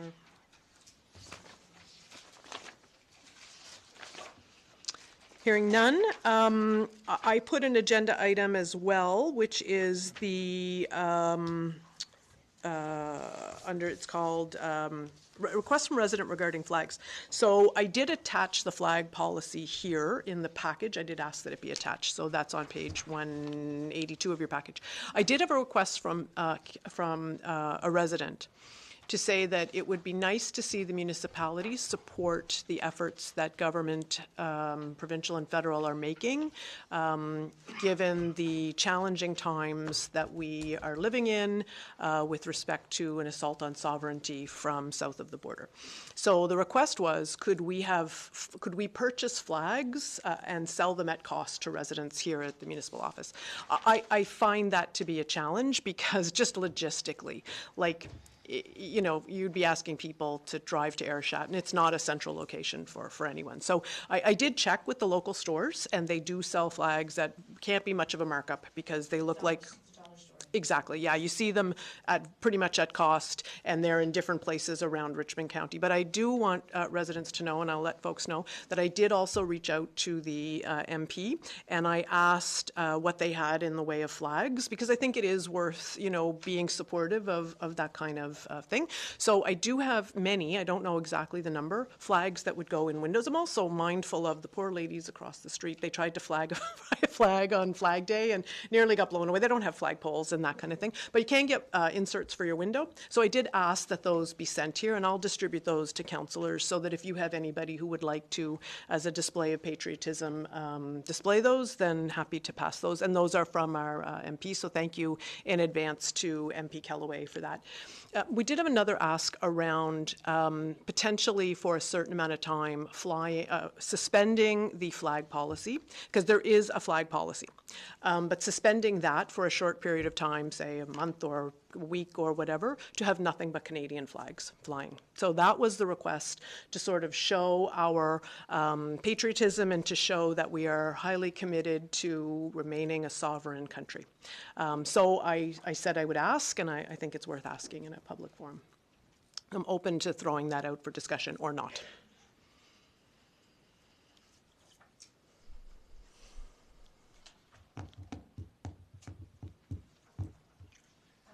I'm just thinking it through.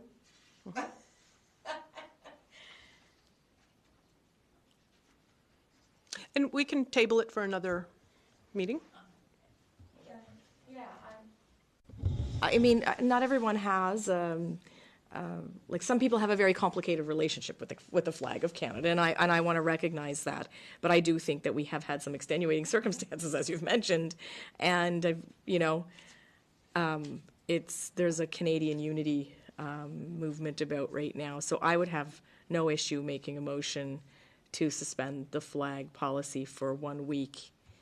You know, beginning whenever staff thinks that's a good idea. Maybe like after this St. Paddy's Day, because I think we usually raise the Irish flag, right? It's up now. It's up now. Okay, so following St. Patrick's Day, you know, I would make a motion to suspend the flag policy and have it, you know, have Canadian flags flying for the space. I would say till the end of our fiscal year, March 31st, and that would give us an end date. I'll second that. So I'll call for any discussion on the motion. I will say I did an interview about the impact that tariffs will have on Port Hawkesbury Paper, one of the biggest employers in the area, and their concerns are significant. So if there's a way that we can display some patriotism. So is there any other discussion on the motion? Well, I'm just wondering, do we have to suspend it? I think so. It does say in the policy that we have. But the permanent flags, but... Yeah, permanent flags. So they are permanently up there. That's why the those sixth five. one was added. So we're looking to suspend them and have just those 5 flags would be Canadian flags for the week. That's a nice gesture. Okay. And it is, it's symbolic. It's very symbolic, and it's a short-term measure, but we, you know, if you watch the interview with Mike Hartree talking about the impact of tariffs on just one business alone, and it is significant, so. Mm-hmm. Yep. Yep. Any other discussion on the motion? Hearing none, all those in favor signify by saying aye. Aye. Those opposed? Motion carries. And thank you very much to Lisa Boudreau. I don't think she'll mind me saying that it was her ask, and I want to commend her for thinking about that. Next item is conversations around housing. So we have a long history in Richmond County of making housing a priority, and part of our strategic plan refresh is the importance of housing across all across the spectrum, so not just market housing, but non-market housing as well. We have a significant lack of housing stock, and so Councillor Mumbercat, too late for this meeting, but there is a letter coming from the consultant who is looking to put forward, who has been hired to come up with a straight Richmond not-for-profit housing association. So very pleased to see movement on that file. But at this point in our county, we certainly need to pull all the levers. So I'm pleased to say that we've had lots of conversations with folks who have reached out to us, developers. And so happy to report that we've had conversations with developers, several housing developers, and have gotten some really good information from them. You know, what brings you to this space? What have been the positive things about building and contributing to housing stock, and where have the challenges been? But we want to make sure that we are hearing from as many people as possible. So would like to perhaps direct staff to make an effort to reach out via social media, via other ways, and to call upon councillors that if there is anybody who has anything to contribute to that discussion, we really want to continue those conversations with as many people as we can, and to see if there's ways that we can advocate on behalf of developers and ways that we can improve what we're doing here at the municipality. So I'm not sure if there's a motion to direct staff maybe to do that. Thanks, Warden. I think it would cover it if I move that staff, that we have staff support consultations with developers on improving housing in an open call fashion to ensure no one is excluded. Sure. So Yeah. we're just going to leave it to staff to determine the best way, I think, so we don't have to specific. Yep, great. Any kind of a seconder on that motion? Seconded by Councillor Marchand. Any discussion on the matter?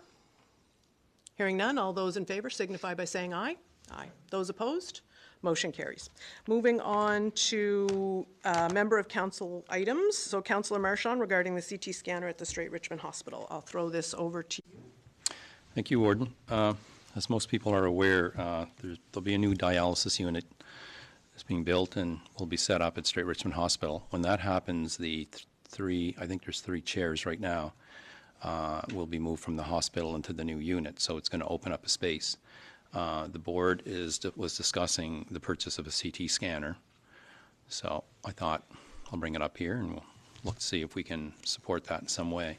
I've spoken to Minister Boudreau, and he says it's sometimes a long process, so I'd just like to get it started now. Recruitment of physicians, we've heard the discussion that diagnostic equipment seems to be a concern for people coming to the hospital, so I think if we can move in. And another good point, or something to mention, the lab services are coming back to the hospital. So that's being worked on by Nova Scotia Health, so that should be back there soon. So things are moving. Can I ask if you would like to make a motion so that we can have a seconder and then have any other discussion? Yes, I have 2 motions, Warden, and I've written them down for Shelley this time. And I'm going to read them. I'd like to make a motion that we have the Warden write a letter of support for the purchase of a CT scanner for the Straight Richmond Hospital site to the Minister of Health and CC to Minister Trevor Boudreau and the Straight Richmond Hospital Foundation. So is that and the Straight Richmond Hospital Foundation? Yes. Okay, so that is so this one involves writing a letter regarding the purchase of a CT scanner for the Straight, copied to those folks. Can we have a seconder on the motion? Seconded by Councillor Sampson.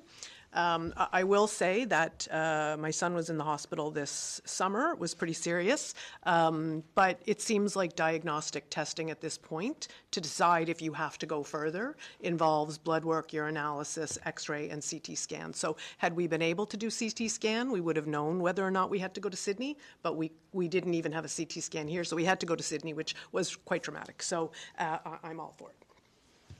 Any other? Okay. Hearing none, all those in favor of the motion signify by saying aye. Aye. Those opposed? Motion carries. I have a second motion. I'd like to make a motion that we move the discussion of some financial support towards the purchase of a CT scanner for the Straight Richmond Hospital to the 2025-2026 budget deliberations. Sorry, could you read the first sentence again? I'd like to make a motion that we move the discussion of some financial support towards the purchase of a CT scanner for the Straight Richmond Hospital to the 2025-2026 budget deliberations. I'll second that. Seconded by Councillor Mumbercat. Any discussion on that motion? Go ahead. Okay, so, yeah, I'm definitely in favor of that, Councillor Marchand. Thanks for bringing that up and flagging it. But it is a little unusual for us to be referring something to budget like for an organization when we haven't had a letter or something from the organization. So I'm wondering if, in your follow-up with them, if you could ask them to maybe submit something that would give us a sense of the cost and what they might be seeking from the municipality. Yeah, I'll get a letter from the foundation to Municipal Council. Thank you. So I don't think that prohibits us from acting on this motion. We would just ask as a courtesy that be that accompany our budget deliberation should this pass. So any other discussion on the motion? All those in favor signify by saying aye. Aye. Those opposed? Motion carries. And thank you very much for bringing that to the table. CAO's items, Administration Operations Report. That's in front of you if you're following along at home. It's page 187 of your package. Is there any comments? I will say that I was happy to see progress on the deer front because, holy cow, the calls I'm taking this week. Yeah, there were like 17 deer on Richard and Pauline Boudreau's lawn. So yeah, it's pretty significant. So, anybody else have any comments, concerns? No? Okay. Community acknowledgements. So I'm pleased to, did I cut in? No? Okay. I'm pleased tonight to speak about February's Volunteer of the Month, Ileana Wagner-Thorell. So I'll read this. Ileana and I worked the bingos together, so I'm very excited about this one. Ileana is a student from Richmond Academy who has made a lasting community impact through her volunteer work at the Scotia Civic Improvement Society, where she has been an active member for several years. Ileana's contributions are both diverse and meaningful. She lends a helping hand at the monthly community breakfasts, the children's events, and the renowned Celtic Colours International Music Festival. They didn't add bingo here, but it's significant. Whether serving meals, setting up events, or engaging with visitors, her enthusiasm and willingness to assist wherever needed reflect her deep commitment to building a stronger, more connected community. Through volunteering, youth like Ileana not only make a positive impact, but also gain a sense of fulfillment and purpose. Please join us in recognizing Ileana for her hard work, dedication, and service to the community. So we thank you for all we do for Richmond. So many thanks for Ileana. I'm really pleased to see her recognized. They are new to the community, only been here for a few years. Her dad does quite a bit of work at the hall as well, so really nice to see youth captured in this program. Anybody have any acknowledgements they'd like to make in their community? Councillor Marchand, or Mumbercat, sorry. Thanks. I think a couple of shout outs. One is to the Richmond Cheer Athletics. The RCA crew is down in the state of Florida competed this weekend, and by all accounts seemed to do really well. So congratulations to the organizers of that and to the young students who are involved in it. You could tell from the videos posted online by the many parents, it was a happening spot, and the kids they just left it all on the mat. I also want to I was going to do a shout out, Deputy Warden. There is a boxing event tomorrow evening, I think, in Budledeck. Am I correct in that? Isaiah texted me about it. Is it at the spot in Barrett? Yeah, no, it's down in Budledeck at Mi'kmaq Way. Believe there's a boxing event coming up. If it's not tomorrow night, it's very didn't see that, soon. yeah.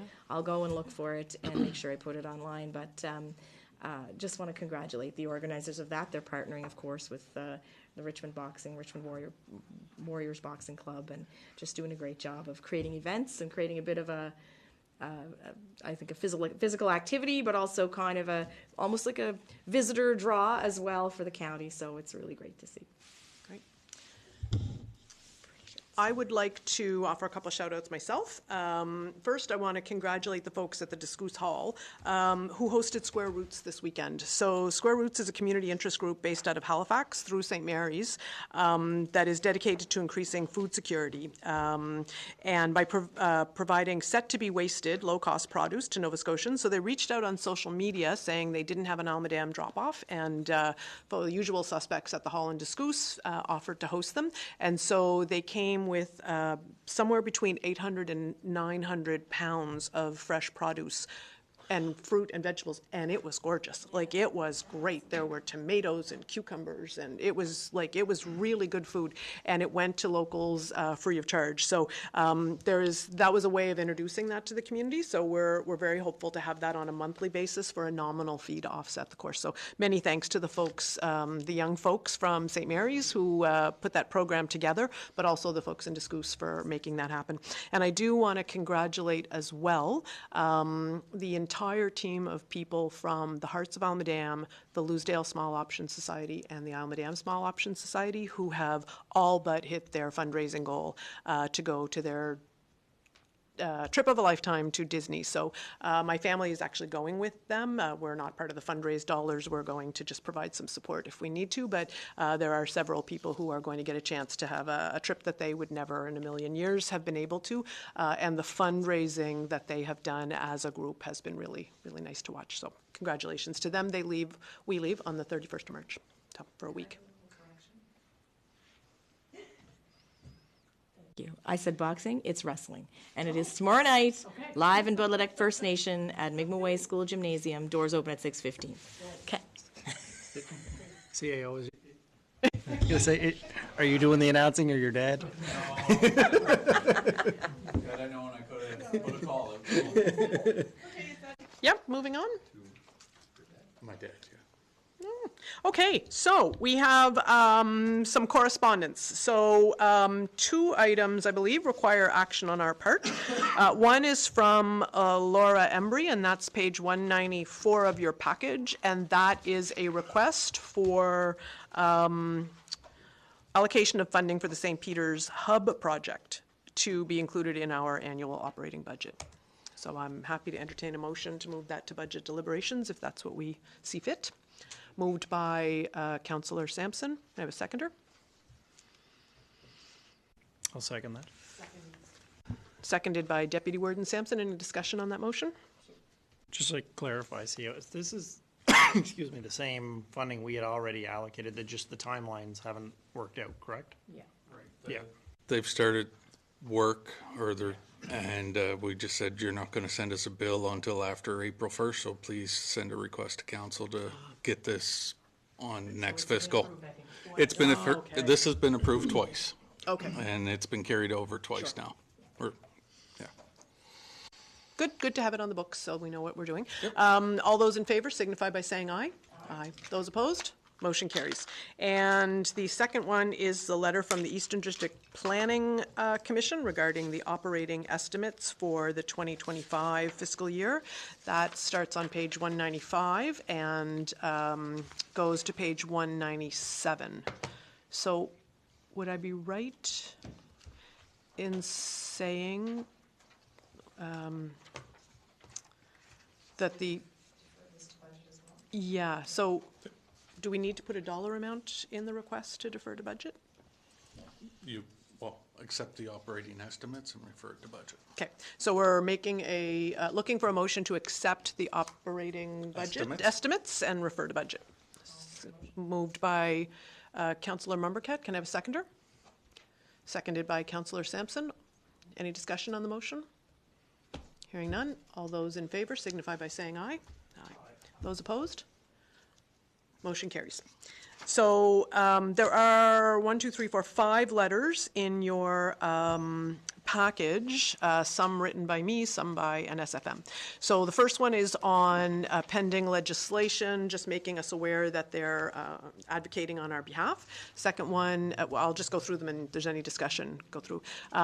We asked for a letter to go to Minister Lohr and copy to our NSFM reps around the fire, the cap on assessments around fire, houses lost by fire. Thank you for your letter to Minister Lohr. The letter to Premier Houston on page 201, just a little bit of explanation there. Councillor Mumbercat and I sit on the planning committee for Superport Days, and we divvy up sort of the responsibilities of reaching out to participants and speakers. My responsibility was to reach out to the Premier. I did that in my position as warden, so it has letterhead, so I just felt I would include it in the package. So that was the ask of the committee planning for Superport Days to ask Premier Houston to deliver the keynote.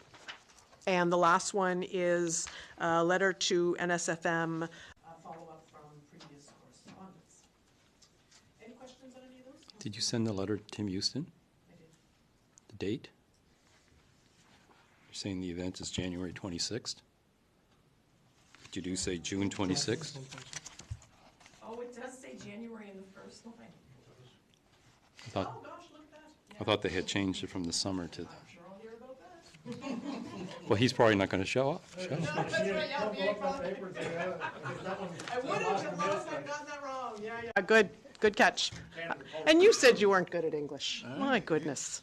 Any other comments on correspondence? Get my kids to read it for me. Yeah, there you go. Okay. So we have some unfinished business then, moving on. I believe we have 3 items. I do feel like I should preface the question about why the partnership's request is unfinished business, and that's because it goes back to June of 2024. So it predates this council, but and actually I was at the June 10th meeting because of another presentation that was happening. So there was a committee of the whole matter, and it was deferred to the regular council meeting, and then at the regular council meeting it was sort of deferred for some more information from CBREN. So at the time there was an ask for a 5-year commitment with a 36-month notice to exit.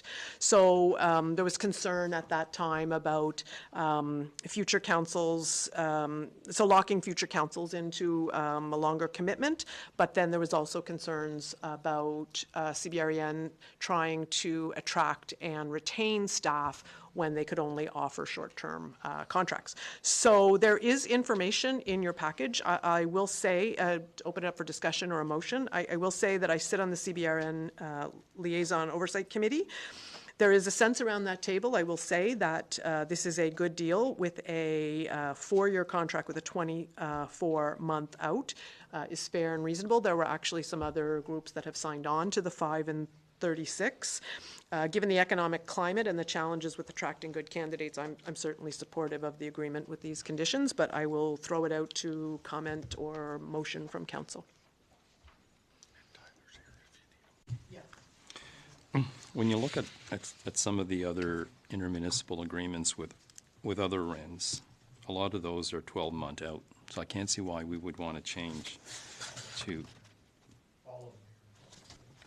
all on page 5 of 14, is it? Yeah. So I don't know why we would go to a 2-year out. I mean, this 12-month, depending when you put in the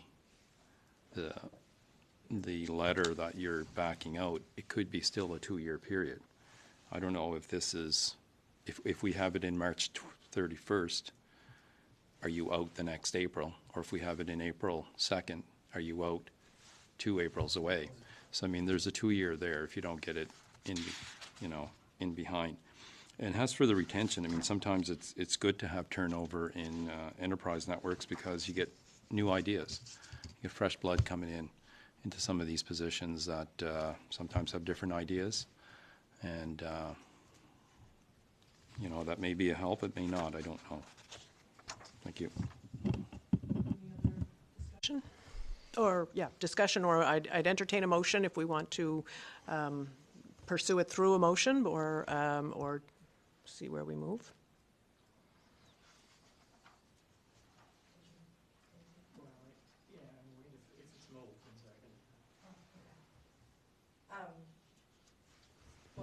So what we're looking at is a 4-year with a 2-month out. 2-year out.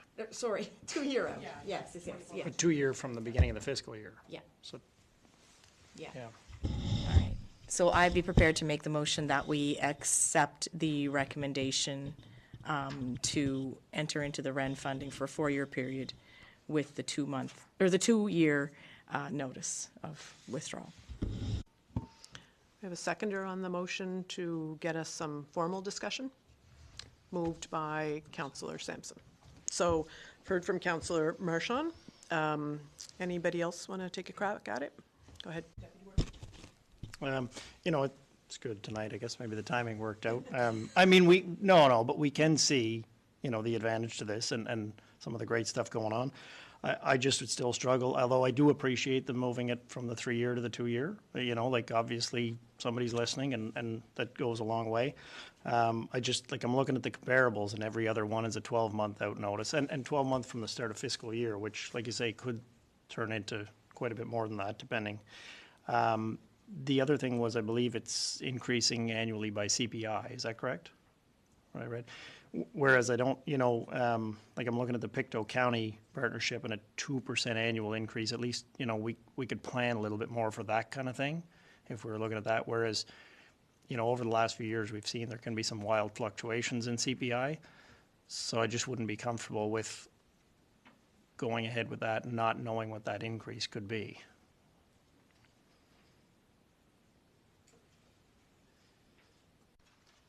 Yeah, I will say I believe that there has been a, you know, recommendation from the province to move towards longer-term funding.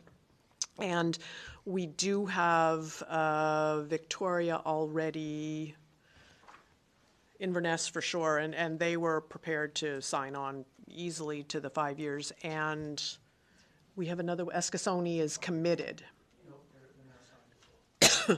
Who is, sorry? Right, oh, member 2, right. So I think that there is times when turnover is good. I don't think this is the right space for turnover to be seen as a positive thing in staff. But Councillor Rumbercap? Yeah, so I would just, I would build on your point regarding staff turnover.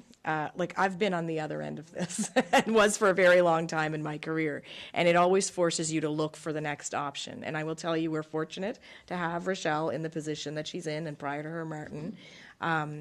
It is becoming increasingly difficult to find people with economic development experience because traditionally the pay is just not that good, and the private sector tends to scoop them up, right? So it's becoming increasingly difficult, and I see that not just with the Cape Breton Ren, but also in some of the other activities that I'm doing. So I really feel strongly that entering into a multi-year agreement is wise. I also think, that Richmond County has had some back and forth on regional agreements, intermunicipal agreements, and I think this would be a good way to demonstrate that we are all in, and that we are therefore expecting some really tangible results in our communities, and the kind of results that Rochelle was here talking about tonight. So for those reasons, I'd be really supportive of this, and I commend the folks who put this together. I do think multi-year agreements don't just provide municipalities with stability and economic development services. They provide the businesses and the people who live here with stability in terms of access to newcomer supports, access to things like you know, how much success we had with the Atlantic immigration pilot, all of the things. And if we continually provide ourselves with an option to yank that away from them at a moment's notice, then we're not doing the people here in our communities any favors. So I'll leave it at that. Yeah, I agree, and not just attracting good people, but those good people make connections that take a really long time. So that turnover creates a void in the vacuum as you fill positions, if you can fill them. Anybody else have any? Go ahead. Just to be clear on that, I have no problem with the length of the term, like 4 or 5 years to me does make sense. The length of the out clause, like in the sense that, once you're into basically day 2 of the second year, you're locked in for 4 years. So to me, it's not prudent of us for the taxpayer in the sense that we're locked in to the end of the contract theoretically very early on. I just don't think it gives us any kind of leverage. That would be my concern with it. And again, like I said, the unknown increase in CPI. But I'd be more than willing to support, 4 or 5 year deal, just not necessarily on these terms. Okay, any other discussion? Otherwise, we'll move to a vote. Hearing none. All those in favor of the motion to sign on to the agreement that would include a 4-year contract with a 24-month out, which has been moved and seconded. All those in favor of that motion signify by saying aye. Aye. Those opposed? Motion carried, and ask for your name to be recorded. Great. Okay, great. Motion carries. Next item on the agenda is the Good Neighbor Program. There is a staff, that's, if you're following along, it's 276. There is a summary of the ask, and the reason I put this on the agenda is I have been contacted by the gentleman who runs this program several times, asking, have you decided, have you decided, have you decided? And I feel like his budget year begins a little sooner than we can provide information about whether we're willing to join. And so I did tell him that we didn't even vote to move it to budget deliberations. So we asked staff to provide information. This was quite a while ago. So I'm looking to give some information to him about whether we are even considering it at budget time. I personally am not supportive of this. I feel like there are many, many other things that we could fund, and so I feel like it would almost be disingenuous for me personally to say, to ask somebody to hang on when I wouldn't support this at budget deliberation time. So I'm looking for...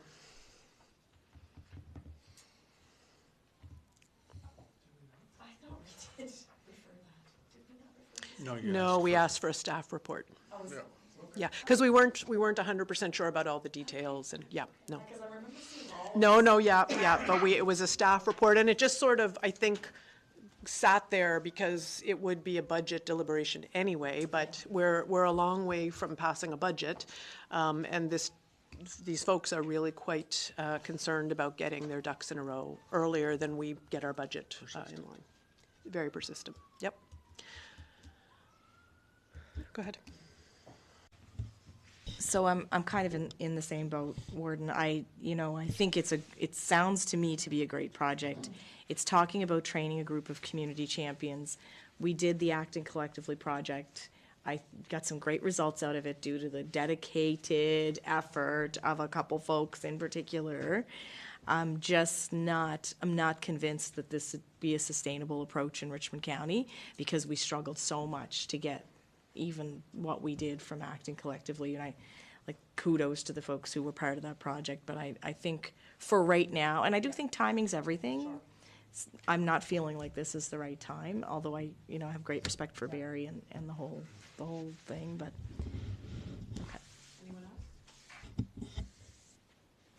I will say they reference Windsor. I think I mentioned this. My mother had a cancer, and there was a gentleman from Windsor who drove to Halifax every day by himself for radiation treatments. Not one person accompanied him. He was by himself for 6 weeks, every day for 6 weeks from Windsor to Halifax. So when I saw the references to Windsor, I thought, my gosh, that's a lovely thing, because I think that whole, like, I'll hop in the car with you and go, you would never see that here. I think that's the point made in here, but we are organically a community that looks after itself. And I think there is certainly lots to do in terms of newcomers and making sure that folks like the Thorells feel like they're welcome here. I certainly would not say we're better than this program. It's just timing is everything. So I commend them for the important work they do, but I think we can say not this year, if there's consensus to that effect.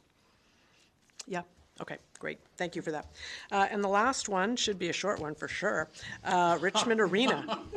We should whip through this easy peasy. Okay, what time is it? Oh, 9:11. Okay, so 9:11. So lots to digest here, and there is a staff report, and that was a request made by council, unanimous support, for staff to report to us.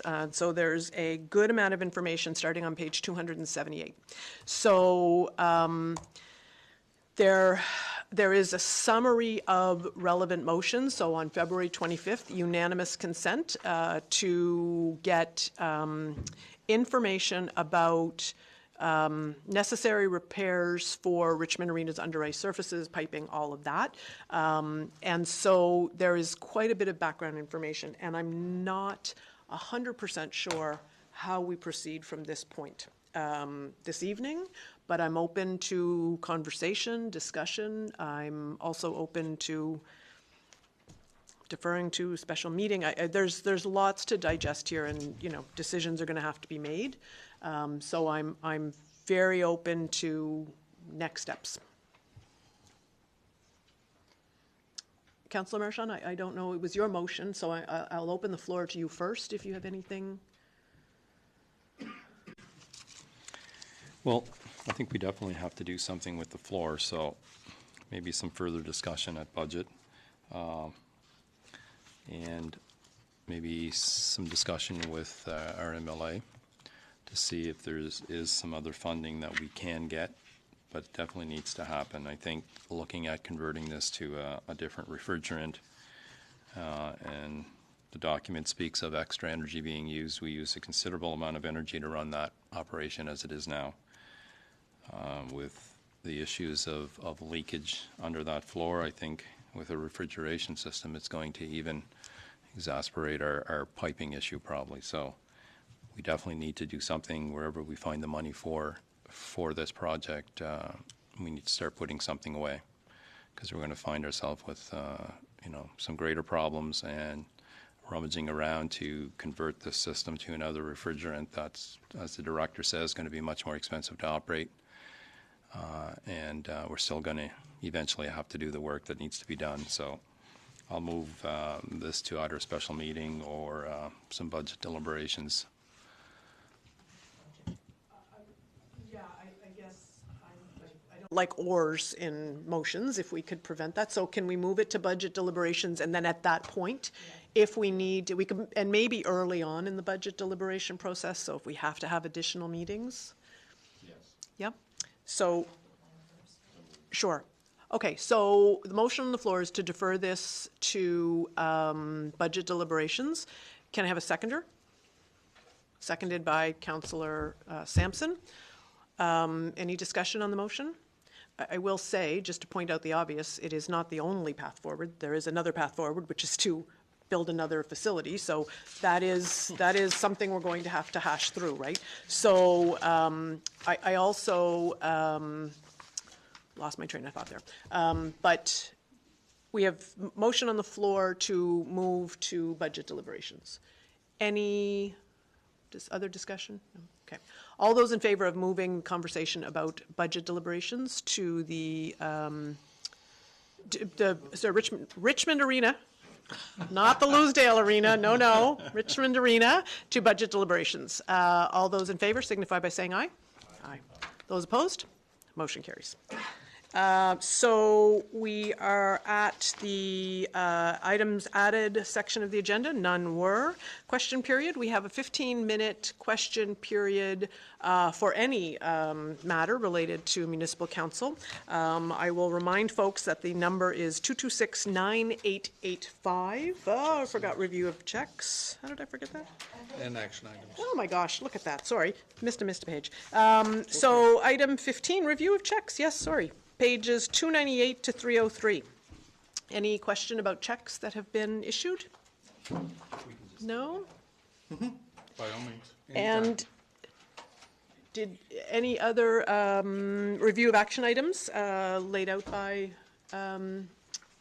CAO and the clerk? Hearing none. And now no additional items added to the agenda. So question period, if there's anybody in the gallery who has any questions.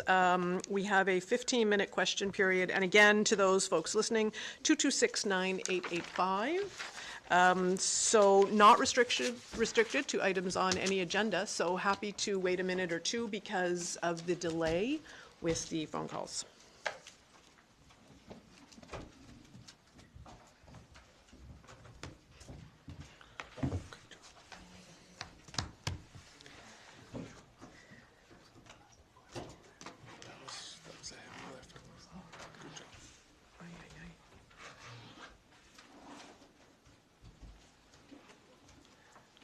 I always defer to the clerk. Do you think we're... I think you're good.